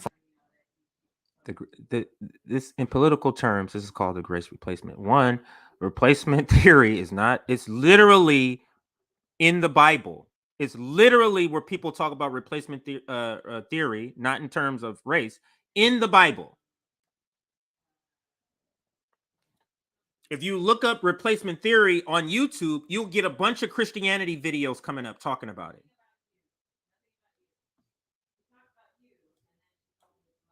Language of eugenics. It's horrifying. But there's a reason Biden said it. In political terms, this policy is called the Great Replacement, the replacement of legacy Americans with more obedient people from far. White America loves to just spruce shit up. Love to put lipstick on the pig and pretend like it's a pageant winner. Legacy Americans. What the fuck does that mean? Legacy Americans are my ancestry. My ancestry on the indigenous side and my ancestry on the African side. How much you want to bet when he says legacy Americans, they're not including the indigenous population or black people? How much do you want to bet that?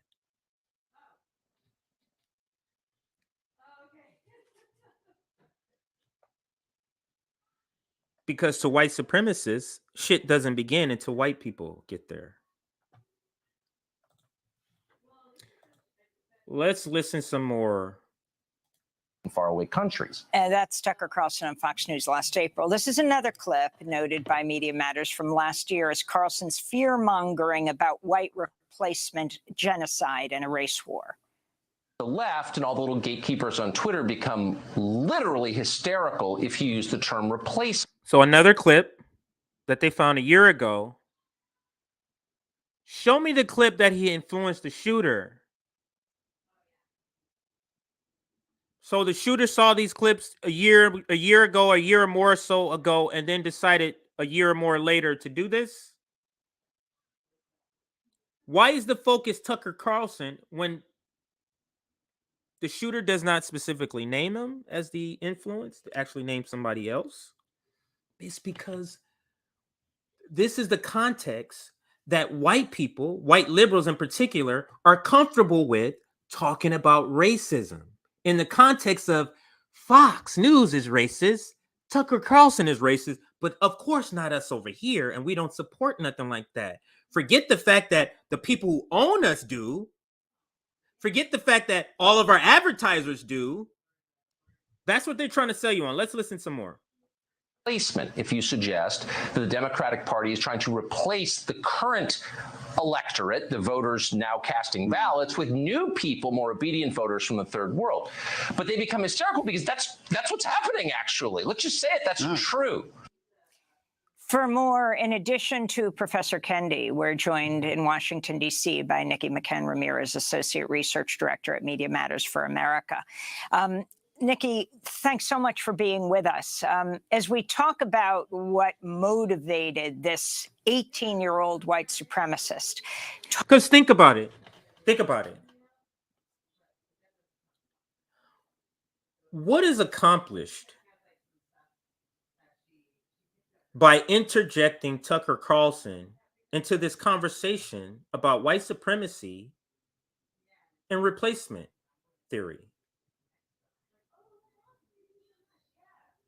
What does it do besides put this issue in the corner of the red team? This is a skeleton in your closet. That's what it does. When this racist white supremacy skeleton belongs in the blue closet and the red closet. But that's what liberals are doing through media.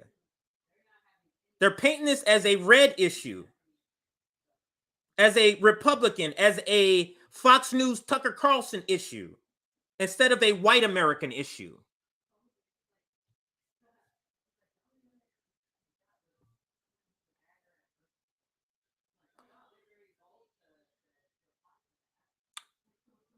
The very people, some of the people that I'm seeing talk about Tucker Carlson are the Amy Coopers of the world, where you want to talk about Tucker Carlson in his racism, blah, blah, blah, but you're the same person who will call the police, let me rephrase that, who will call the slave patrol on a black bird watcher. That person is not racist, though. That person just has character flaws. You see?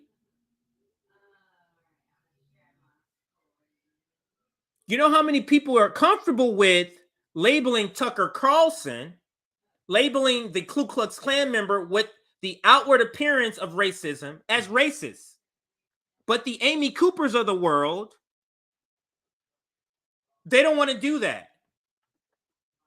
And this speaks to what I'm saying about the comfortability of whiteness. Tucker Carlson is interjected so they don't have to talk about the issue with white America being this way. It's the same. There's a couple bad apples. Is it a couple of bad apples in the water, or is the whole water contaminated with white supremacy?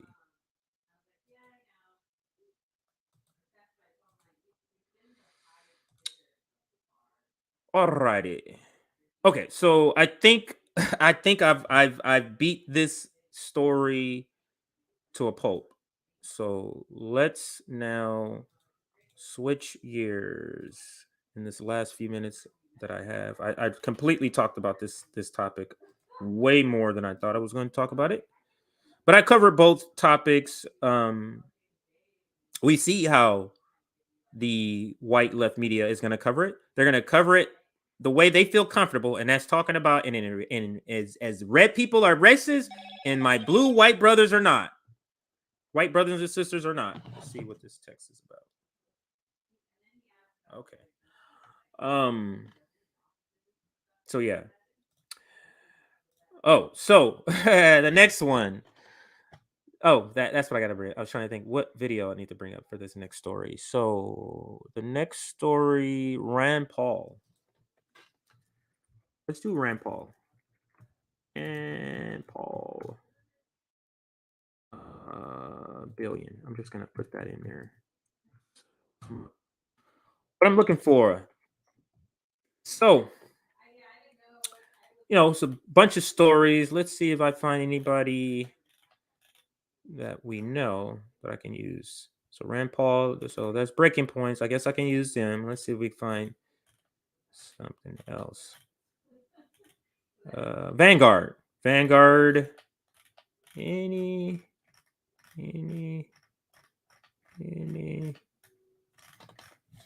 Anyone else here? Actually, he has the rights to it.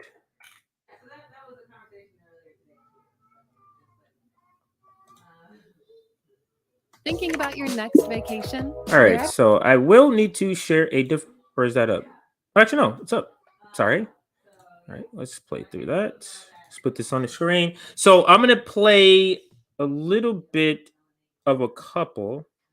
This one I've already been watching, so I'm gonna let me see here before the 7th mark. Okay, so let's play a little bit of Jimmy speaking about Ron Paul, who blocks $40 billion for Ukraine funding. Now, other members could have done this. Bernie Sanders could have done the same thing as what Ron Paul did. But let's listen to Jimmy lay down what the topic is, and then we'll use that to discuss.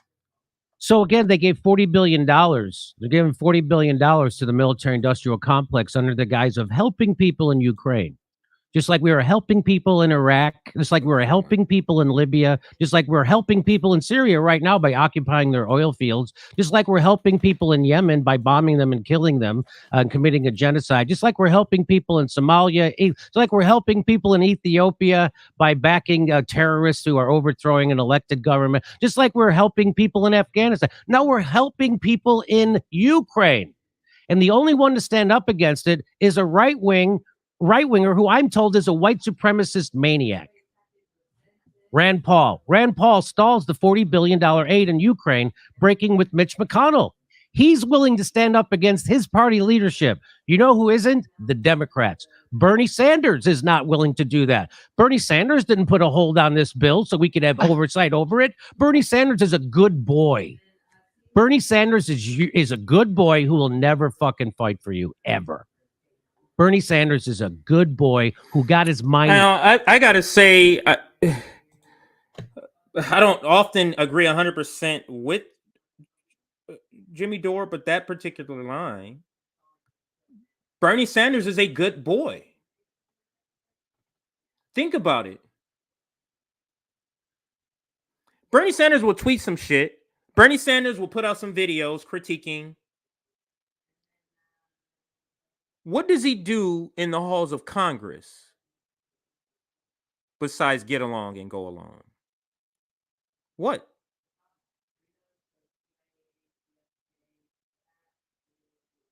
Never rocks the boat. He'll go out. He'll show up at the Amazon thing. He'll tweet out some shit. Great tweets, great videos.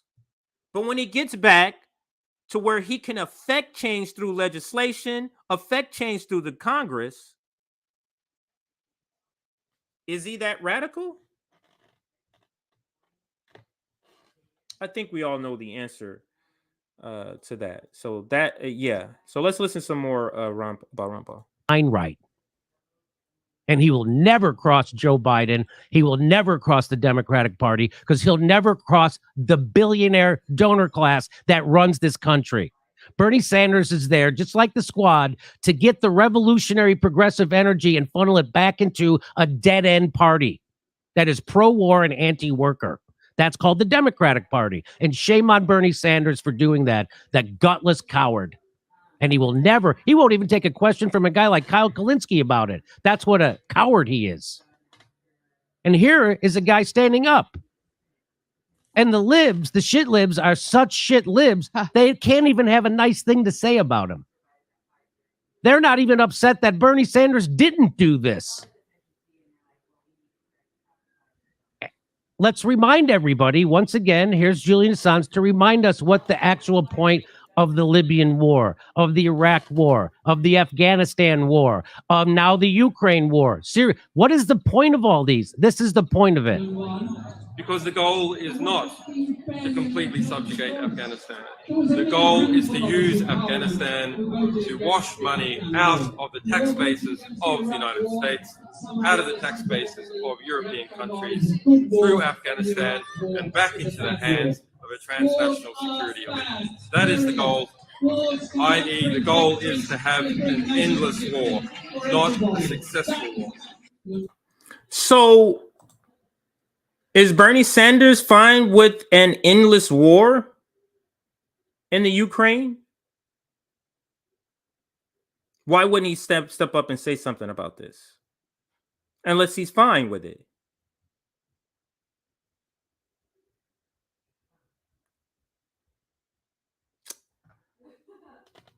So let's bring up because I don't need to go through this whole video. I'm going to bring up the second video and then dive deep into more of how Marjorie Taylor Greene and Rand Paul, both people who I don't agree with on 99.9% of the things, right? But let's look at, where did I see the other one? Oh, let's go to here and then. Okay, so on Jimmy's page, he also has the Marjorie Taylor Greene. But I only need a snippet. I don't need his talking points on it. Where is it at? Where is it at? Where is it at? Right here. For Mayor Robert Garcia, the pandemic. How are these conservatives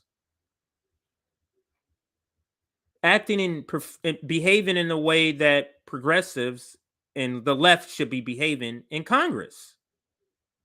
How is that possible? So like this part, I don't need to hear all of it. I just need to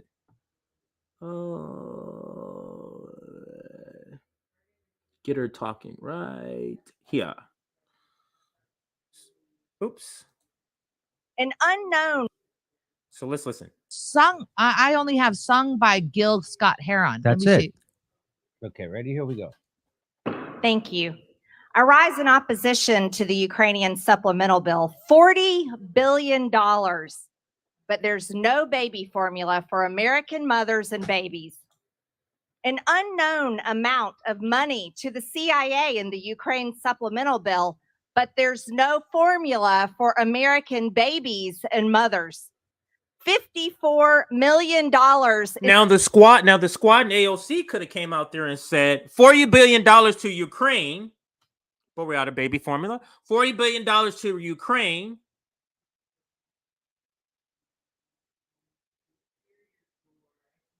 But where's the help for Yemen? $40 billion for Ukraine, but we're starving Afghanistani people. $40 billion to Ukraine, but we have a eviction crisis. $40 billion to Ukraine, but what are we doing on the climate crisis? Any number of things that they could have stood in Congress,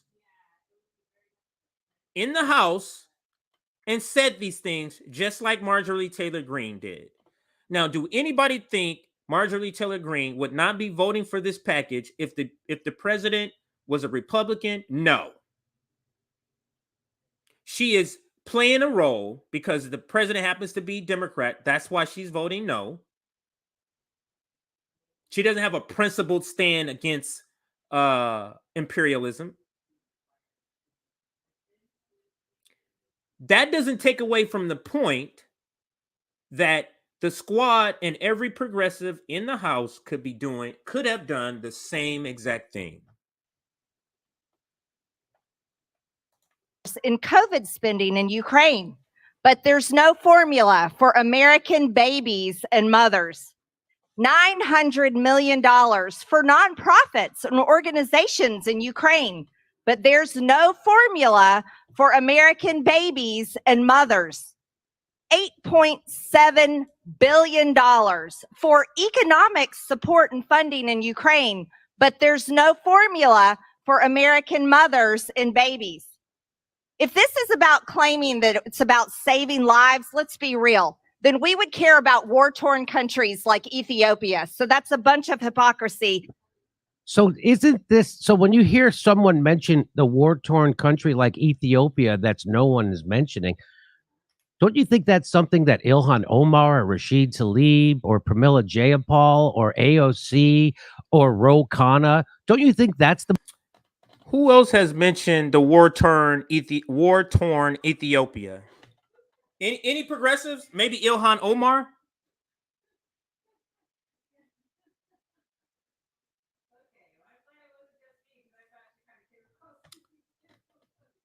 Our progressives are terrible.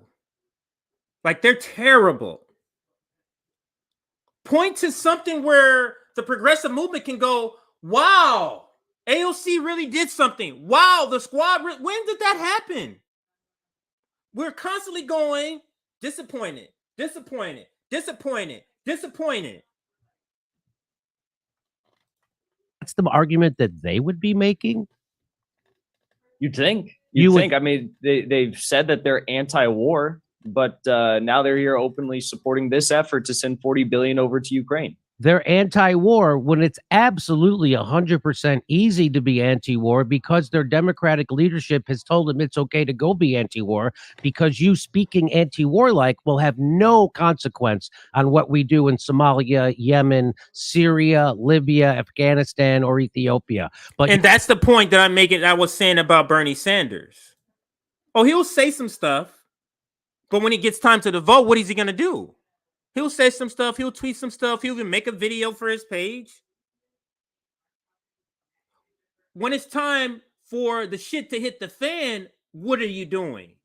That's in the halls of Congress. That's when you're meeting with Nancy. That's when you're meeting with Chuck Schumer over in the Senate. When you're in caucus with all your other Democrats. That's when you should be saying something. That's when you should be executing your plan to get these things that you say you want. Not on Twitter, where you know millions of people are for the ideas that you want, but you're not willing to work hard for it. You just want to use it so people can say, hey, pat your fucking ass on the back. If you hadn't picked up on it, I'm fucking completely out on Bernie Sanders. Done with that fucking guy. Really? What does it mean that you keep espousing all these great things, but you're unwilling to do anything materially to get it? What does that mean? But you're teasing me.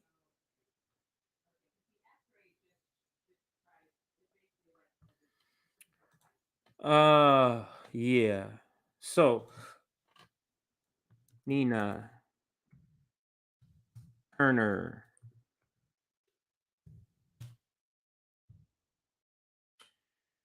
Filter this out. And last week, Nina Turner has done a couple of interviews since losing, and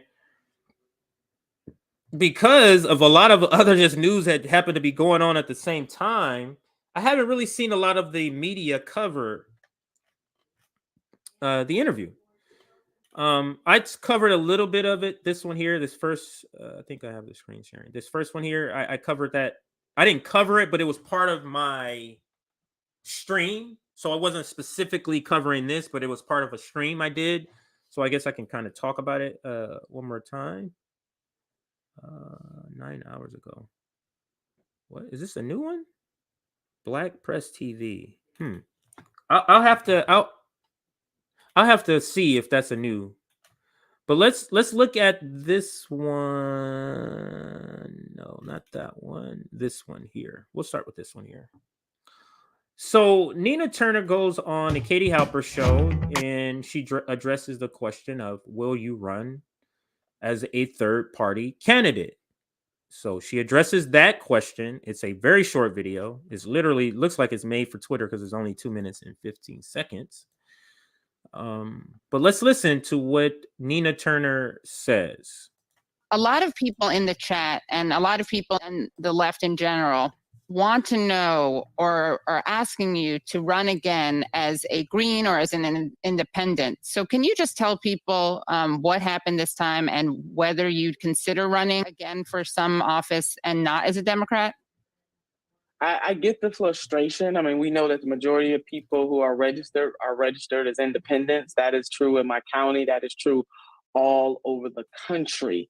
And there has to be what we call in my community a coming to Jesus moment in this country about which side these elected leaders are on.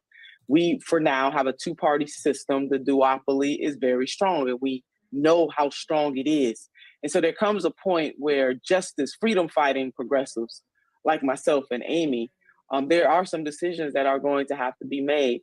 I mean, do we allow the corporatists within the Democratic Party to push us out, or do we stay in there and fight, knowing the cost to us for fighting on the inside?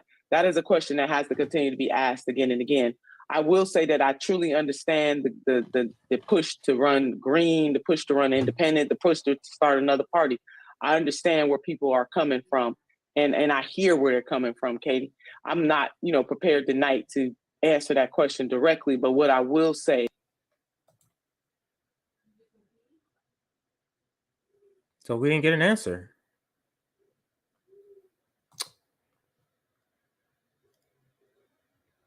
You can't say I'm open to that. Say is that there must be transformation within the Democratic Party. Hell, with the Republican Party too. It's not going to be any transformation, Nina. There's not going to be any transformation. Democratic Party. Hell, with the Republican Party too. I mean, let's not let the Republicans off the hook either. We can't do that. We can't let them off the hook either. Two parties and neither one of these parties. We can let them off the hook for what the Democrats do. We absolutely can and should let the Republicans off the hook for what the Democrats do. Why are we caring about what the Republicans do? They're on the opposite team of your team, right? Parties are answering the cries of the people. And so something has to be done about that. So I receive the message. I hear it. I'm not going to do what a lot of Democrats do, which is to dismiss how people are feeling. Those feelings are very real, and they are strong because material conditions for people are not changing. And Einstein already defined insanity. He said it's doing the same thing over and over again and expecting a damn different result. So I receive what people are saying. So then why would you run again for them? Doing the same thing, expecting different results. That was Nina Turner. I wouldn't say it wasn't a word salad. It was just she didn't answer the question. And she did what in my sales classes I used to teach. You have to make the person you're selling to believe you're on their side. And you do that by saying, empathizing. You say, oh, I'm sorry. And I understand. Even if you're not going to do what they want. They used to literally train us this sales class. When I was at AT&T, one of them Verizon. I worked for all those companies. Yeah. So let's listen. Actually, I'm gonna replay it and let it play all the way through. So let's listen the full clip, no stopping. A lot of people in the chat and a lot of people in the left in general want to know or are asking you to run again as a Green or as an independent. So can you just tell people what happened this time and whether you'd consider running again for some office and not as a Democrat? I get the frustration. I mean, we know that the majority of people who are registered as independents. That is true in my county. That is true all over the country. And there has to be what we call in my community a coming to Jesus moment in this country about which side these elected leaders are on. We, for now, have a two-party system. The duopoly is very strong, and we know how strong it is. And so there comes a point where justice, freedom-fighting progressives like myself and Amy, there are some decisions that are going to have to be made. I mean, do we allow the corporatists within the Democratic Party to push us out, or do we stay in there and fight, knowing the cost to us for fighting on the inside? Allowing corporate America to push you out, you're not in.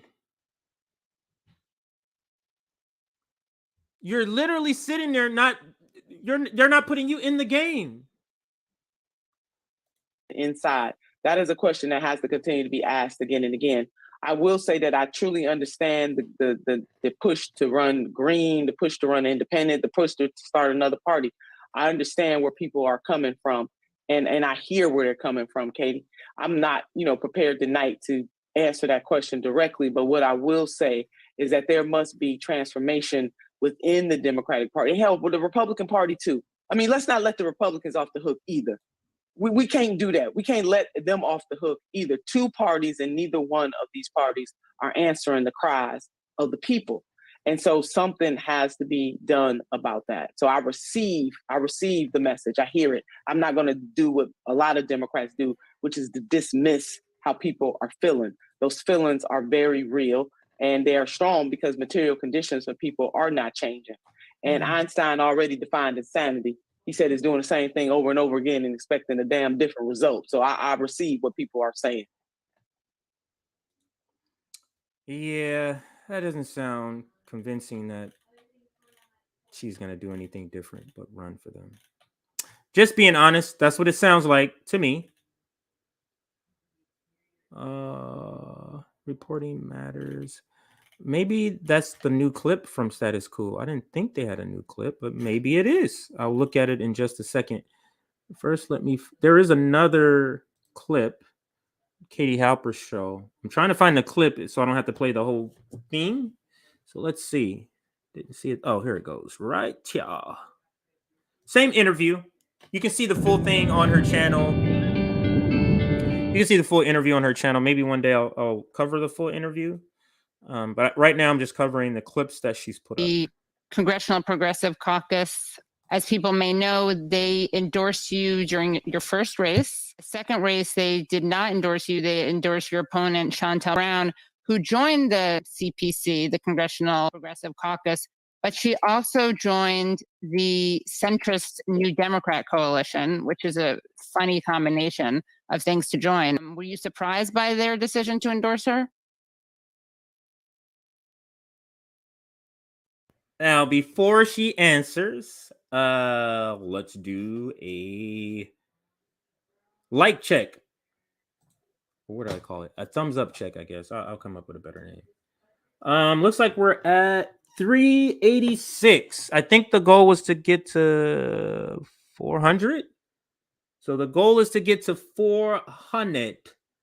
So 400, we need about 14 more likes. We got good amount of views already.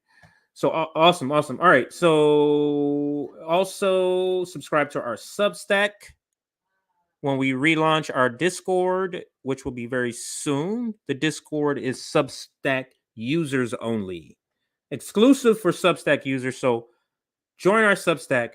Also, when we send you notifications or emails about our content, it may go to your spam box. You just have to check the spam box, open that up, mark our email address as safe, and then all of the emails will come to your regular inbox in the future. So like and subscribe. Now let's get back to the video.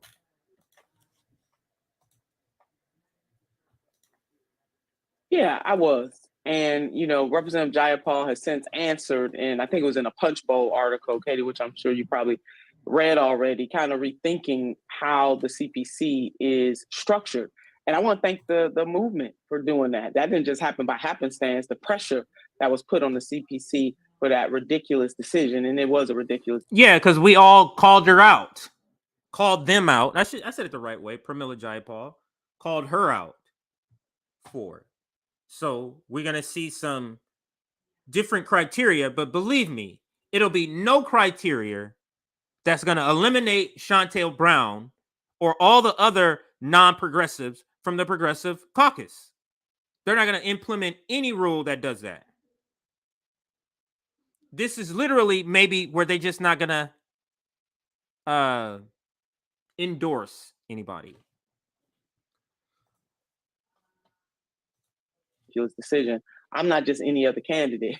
I am a prominent leader in this movement. I've been fighting for the issues that the Progressive Caucus says that it stands for, even without being actively elected at this moment, because the mission is too important not to fight for Medicare for all, for canceling student debt, for a Green New Deal.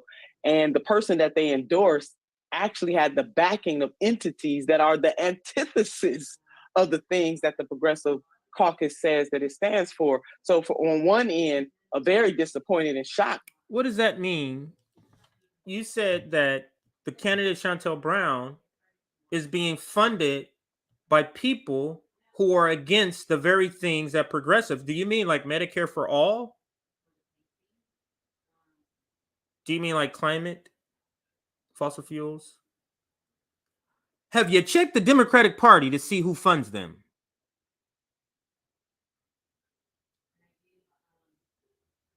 Because the Democratic Party says it's for climate change.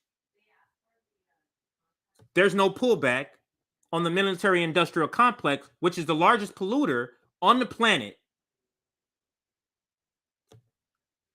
Their budget went up.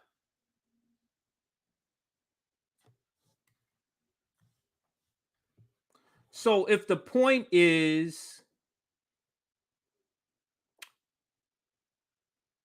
so I'm saying if you're making the point about Shontel Brown being funded by groups and organizations that's against the very things that we want, the entire Democratic Party that applies to.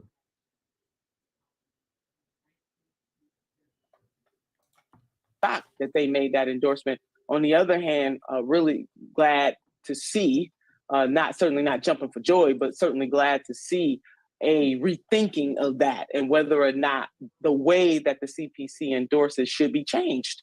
And what Congresswoman Jayapal reflected on in the Punch Bowl is that maybe they should wait, 6 months to a year. I think she said 6 to 12 months to allow somebody into the caucus. Maybe they should look into other forces that are donating to that candidate, the forces that are coalescing to help a candidate win an election. Maybe they ought to take a look at those things. And to that, I say amen, because if the Congressional Progressive Caucus is just going to be like the status quo caucuses, then there is no difference. They all need to unite then, if that's what it's going to be. But if the Progressive Caucus is going to show itself to be different, which is very much in the spirit of what happened in 2016 when Senator Bernie Sanders ran, what happened in 2020, and that whole buildup of both a movement, but also those who are elected on the progressive side, being able to have what we would call an inside and outside game. See, everybody, the corporatists can do a different. I'm going to come back to this, okay? Because I got a lot of citizens, but I saw this comment and I want to put it up. Turner is like this when she loses. Think about what she would do if she won. So I think the point is, look in the manner of she's speaking, kind of soft on Democrats, soft on running as a Democrat. So what do you think she would have done if she got elected? Now let's go back to what was just said in this video, because it was a lot said here. Of what happened in 2016 when Senator Bernie Sanders ran, what happened in 2020, and that whole buildup of both a movement, but also those who are elected on the progressive side, being able to have what we would call an inside and outside game. See, everybody, the corporatists can do a different thing, but the progressive caucus has to do a new thing. That is what it is there to do, and it has to make a decision. Is it going to kowtow and bend the knee to status quo corporatist Dems, or is it going to stand up for bend the knee to them? That's who they are. What do you mean bend the knee? Why would they bend their own knee? That's who they are. This is fundamentally the issue with not the issue. This is fundamentally, it just seems inconsistent. It seems inconsistent to say, we all know what, Einstein says, doing the same thing more than once, expecting a different result is a definition of insanity, yet that's what you want to cling to. For the people and a movement that is there to help catapult this nation to a whole nother level that changes material conditions, that fights against the status quo mentality. So the CPC has a lot of questions to answer. And if they just gonna let anybody join, then, again, maybe they need to rethink their existence in that way. Man, Nina has come a long way here. I think that's it. Let me just do a quick check to make sure I didn't possibly forget anyone or any good please don't deserve support. Don't deserve our support. Katie Halper, Nina Turner, bad fit. Oh, let's what is this? I'm running for judge because I have. Are they saying the progressive Democrats don't deserve? Let me just see what this is about here. I hope you're having a decent day. As always, I'm joined by my co-host Sam. I'm back with another episode of the Progressive World. So we just that's not even them. I thought that for some reason I didn't even look at the channel. I thought that was BJG's channel, and it wasn't.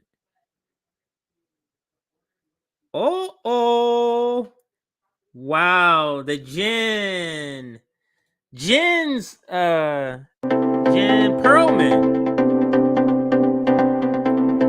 Wow, Jen Perlman. So let's see. Oh, no, that's not what's happening on here. Anyway, let's see. Let's see here. I think it's this one.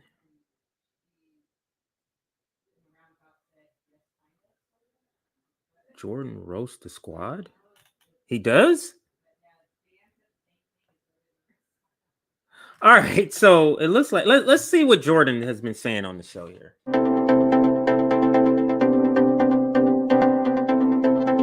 So the title of this video is Jordan Sheraton roasts the squad for abandoning Nina Turner. And he might roast them for that. Let's see. You have to have certain people that are building up certain power coalitions and working with people, yes, on the GOP, that can actually do things. And you need someone like Nina, who I can tell you wouldn't vote present. That's cowardly. And I honestly, can we stop calling people a squad? A squad is a group of people with a task. These people have no task. So it's not a squad. It's spineless people that are clamoring to keep their own positions, and they're not willing to put their neck on the line for something greater than themselves. And that's funny. That's the exact way I would describe you, Jen. That's very funny. Because that identical sentence is what I would use to describe you. Not willing to put your neck on the line. It's not a squad to me. Sorry. Well, I gotta tell you something. AOC gets the punches, but I mean, shame on all of them. You don't have like a mafia hit on you, folks. if you stepped outside the CPC and endorsed her, okay. Like Katie Porter did. Katie Porter did. That's somebody who has courage. And that's somebody who actually is in a more losable district than a lot of these people. So, you know. How much Katie Porter is terrible. If you didn't know, she's terrible. But how much premium do you put on Representative Pocan making the statement that he made today, and almost like the whole group of them felt like they were backed into a corner and like somebody had to say something? You know, I mean, listen, you take what you can get, but you almost have to wonder if it was, you know, total political calculation at that point. I think you guys know that AOC endorsing Nina Turner, that wouldn't have happened in like 4 hours. I assume she was already, the campaign and her were in communications. I'm sure the campaign was in communications with the others, trying to get somebody. So I don't really think it was because of what Pocan said. If they had no shame before that, I don't think Mark Pocan on MSNBC like drove her to it. I think it was probably in the works, and I'm sure the campaign was providing her and others with the numbers, and AOC, if you want to give her the benefit of the doubt, like I said, saw that it was close and thought maybe she could help in some way put Nina Turner, you know, maybe she said, I can't look in the mirror if I could have done something to put Nina Turner over the top. That's the generous interpretation of it. Probably reality was she saw that Nina Turner might win, and she wanted to, because it would look really fucking bad if Nina Turner wins and not one of them did anything. Then I think it would be a lot worse for all of them. Alberto, it's not a grudge. I don't ever really do that. I call her out when she needs to be called out, and voting present is one of the most cowardly, spineless things I can think of doing. Said it about Tulsi when she did it. Yeah. You know? So no, I won't let that go, because her job is to fight for her people. This isn't personal. I have nothing personally against any of those. Got to stop looking at representatives as heroes. Oh, they're commenting on this comment. Jen, I'm sorry, but you are seriously not helping the progressive movement by constantly shitting on. So let's go with this person's comment. So let's say Jen or all of us stops shitting on AOC and the squad. Do you really believe they're going to start doing shit? So I don't understand the critique. They're literally doing the same thing as if you didn't critique them as if you did. So what are you talking about? Unless you are taking the personal attacks personally yourself. Heroes. That's not what their jobs are. And I would say Alberto, because I don't know you. Sure you're nice, but you know, this whole argument like there are only hope, so stop shitting on them. Well, pressure works. So pressure works, right? So AOC got shamed for canceling on Amazon, and then she showed up for them. Whatever her reason now, I'm sure she heard the criticism of her not endorsing Nina Turner. So you can't just put a little bubble around 4 people, because by their own standards, politicians need to be accountable to activists, and they're now politicians. I think it's one thing to criticize them on specific cases like Jen does, myself, Peter. It's another thing to, you know, make a YouTube channel based on stupid hashtags and venom. None of us are doing that, but you got to get out of this here. I'm not clear on who they're talking about.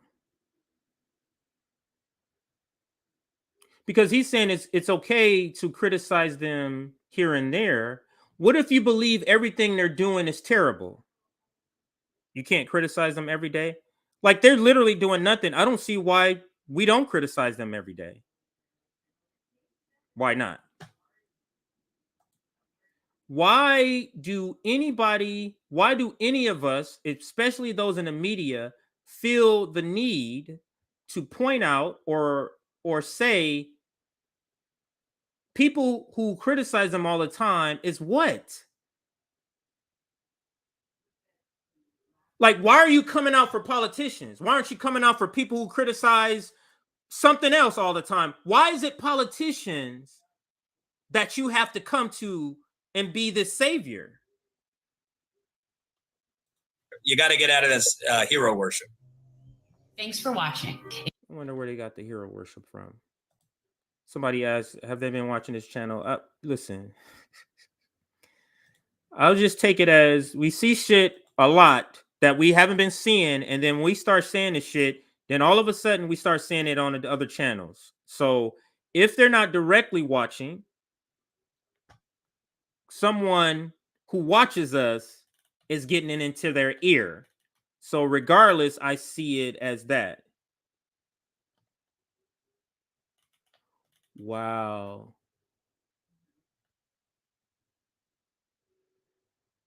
Wow. Jen is okay with Vouch? I did not know that. And here at Blue Bunny, so I'm looking at these other videos here. Defending trans rights with Vouch.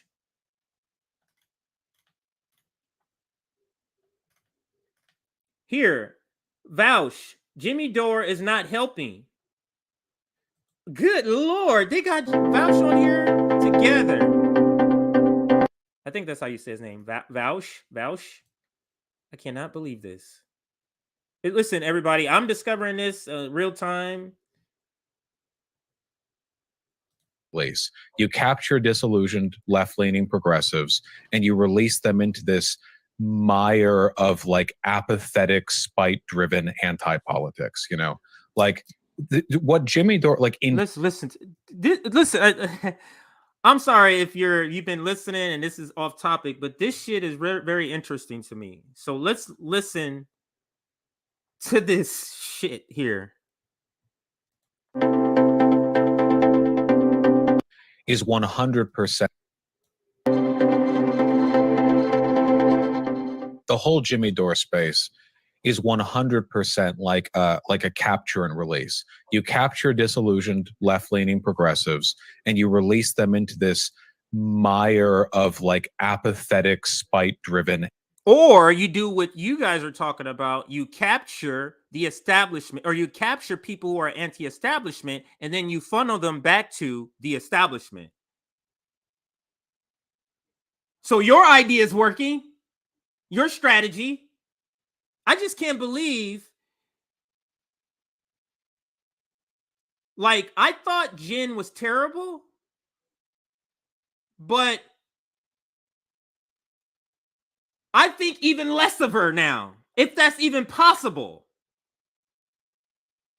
Like, even less of her now with this.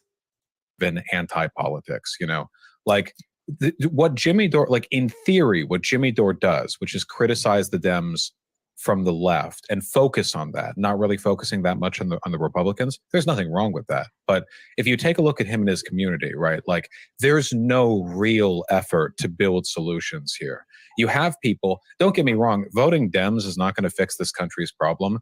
But like if the alternative is Trump getting into office, like, okay, that's a little something. Lesser of two evils. You know, with the squad, like, you know, believing in you can vote in progressives, like that's good. It's nice to vote in progressives, but when you go down that road, it turns into this just like listen, if you think Vouch, because I'm listening to this person, if you think Vouch is just a Twitch streamer who happens to be out here and being famous, and he's not somebody else, I'm gonna leave it there. You're wrong. You're telling me that this guy doesn't sound like he's part of some sort of organization? Just listen to how he's talking, the cadence, the tone, his voice. Get the fuck out of here. Get the fuck out of here. And Jen is participating in this. So Jen kicks us off, me and Afeni, but it's fine with bringing Vouch on. The anti-socialist socialists.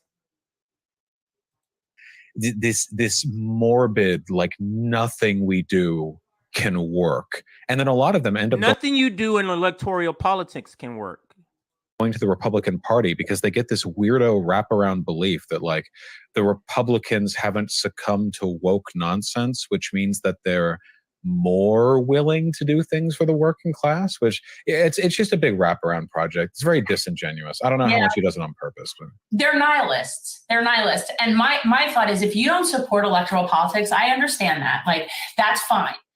But to go out of your way to squash the one person that we all know is like on the right side of things. Who is saying we know the right one person? Who is saying that but you, Jen, and liberals? Who? You, Jen, and Jordan. So this idea that the left is uniformly saying that Nina's the one is absurd. So I discovered that I guess I'm gonna have to start going to Jen debunking this bullshit that she's putting out. I didn't know that she was this awful, but I mean, it's not too many people watching her anyway. 173 views of that video we just saw. The other one, 800 views. Wow, the Humanist Report. I'm just curious, just looking at all of this stuff.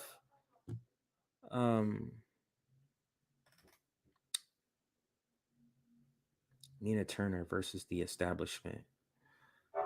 For centuries. I'm just keeping everybody around as I'm just curiously surfing. So I hope none of you mind. But that's what I'm doing right now. Let's look at this here.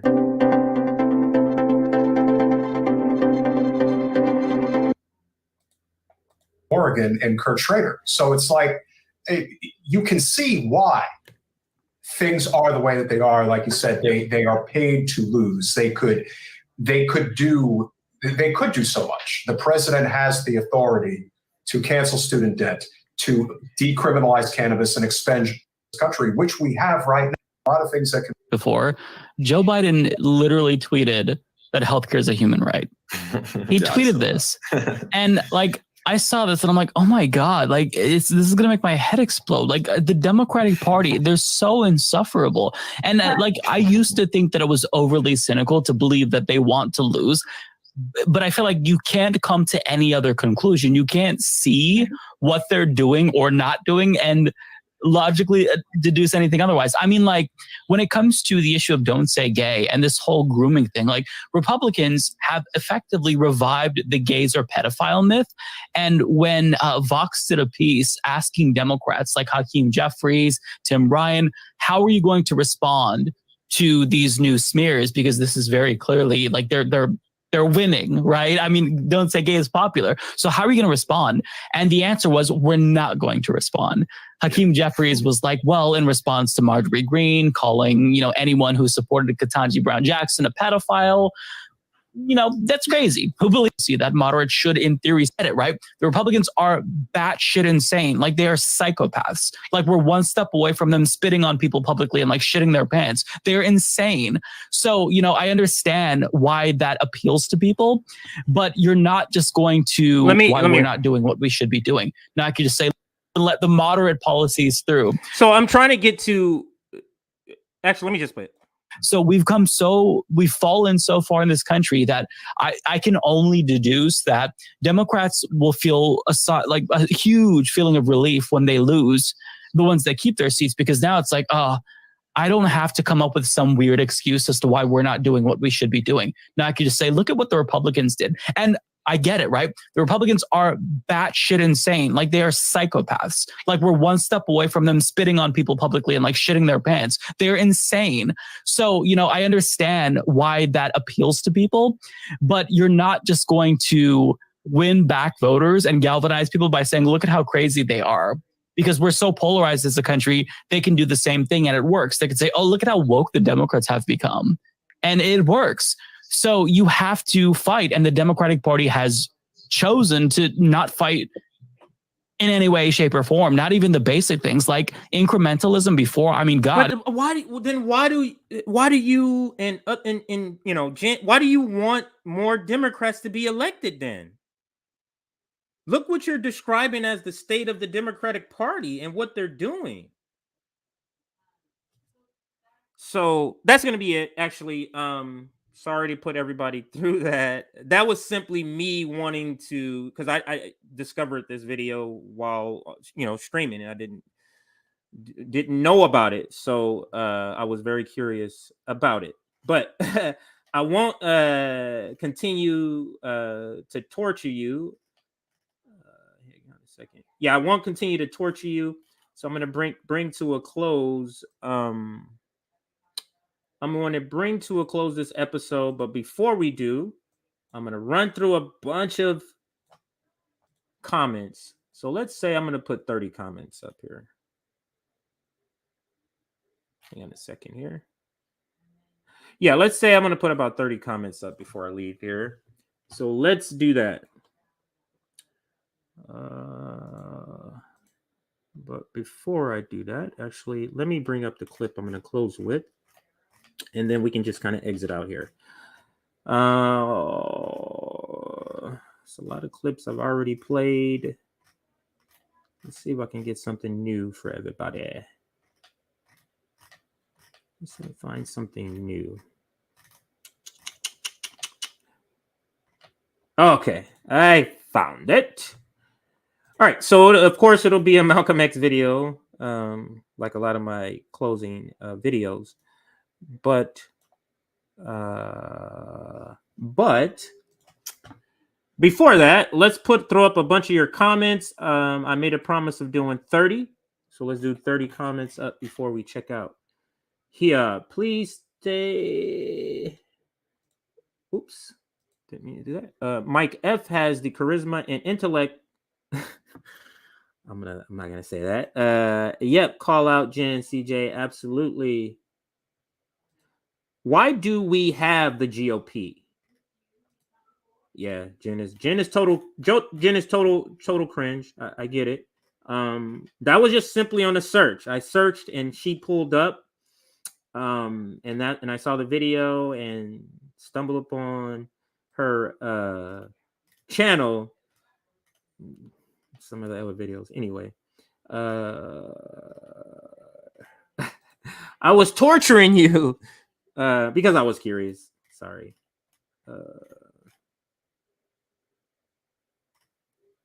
Let's see here. Because one message for one audience and another message for different audience. Absolutely.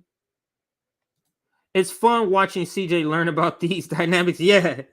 Because I don't know about a lot of the details because simply I don't pay attention enough to it. They are literally in cope mode since the progressive contingency fell apart, rightfully so. Vote harder next time. Vote blue no matter who is a mental illness. Mike and Vosh are part of CIA's Q-Force. Don't know what Q-Force is. Thank God I don't listen to the Humanist Report. Thank God I found Revolutionary Blackout. Absolutely. Thank you.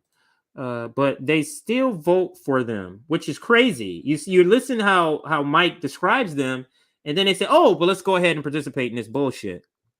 As long as you're woke, you can do psychopathic things and call others out for psychopathic unironically. What the fuck am I listening to? Please, no more clips. Yeah, it's torture, but we have to watch this stuff. Crazy Republicans and loser Democrats. I don't know what I'm up to. I bet all of those people still believe in Russiagate. That would be a good question to ask all of them. Such shit-lib topics that are so boring. Cultural politics, what a waste. Starting World War III is much less evil. All right, so I think I got a good amount. Who watches this bullshit? Not that many people, apparently. Mike is going to tell us to vote blue again. He is. Radical liberals. That's funny. All right, so I think we've come to an end. Like the stream. I am going to be checking out here. Thank you. I think I've hit Wow, I went 2 hours and 30 minutes. I didn't mean to go that long. So don't think I'll be back tomorrow. Probably back Wednesday. Just scheduling. I'm just not able to do every day consistently at the same time. So I just pop in here and there. Might be morning, might be night, or it might be this time. My daughter happens to be sick today, so she's home. So it was a lot of things I didn't have to go out and do, which is why I was able to do this stream. So again, I'm going to be checking out here. I'm going to leave you with a video. The video is going to loop a couple of times before the stream ends, but I will not be coming back after the video. This is a clip of Malcolm X, and I'm going to leave you with that. Thank you for those watching Facebook, on YouTube, on Twitter, on Rockfin, and soon to be Rumble and Odyssey. Thank you for watching. I am. Is it up? It is up. I am Compton J signing off for this Monday, May 16th. Actually, it's my brother's birthday. Actually, how come? Oh, I gotta take this down first, and then I'll drop down to the bottom. All right, so like this video, let me tell you where we're at here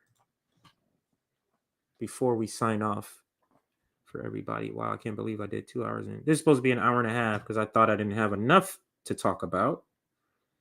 But we did kind of add some topics that wasn't planned, like the Nina Turner was added. Oops. Nina Turner was added. Okay.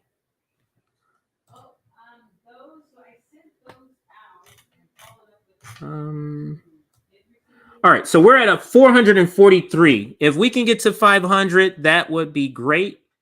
If we can get to 500 likes, that would be great. Thanks again for everybody watching, and this is the end of You Left Shit Out. I'm leaving you with this clip of Malcolm X. You feel, however, that we're making progress in this country and worldwide? No. I will never say that progress is being made. If you stick a knife in my back 9 inches and pull it out 6 inches, there's no progress. You pull it all the way out, that's not progress. The progress is healing the wound that the blow made. And they haven't even begun to pull a knife out, much less try and heal the wound. They won't even admit the knife is there. You haven't. You feel, however, that we're making progress in this country and worldwide? No. I will never say that progress is being made. If you stick a knife in my back 9 inches and pull it out 6 inches, there's no progress. You pull it all the way out, that's not progress. The progress is healing the wound that the blow made. And they haven't even begun to pull a knife out, much less try and heal the wound. They won't even admit the knife is there. You haven't. You feel, however, that we're making progress in this country? No.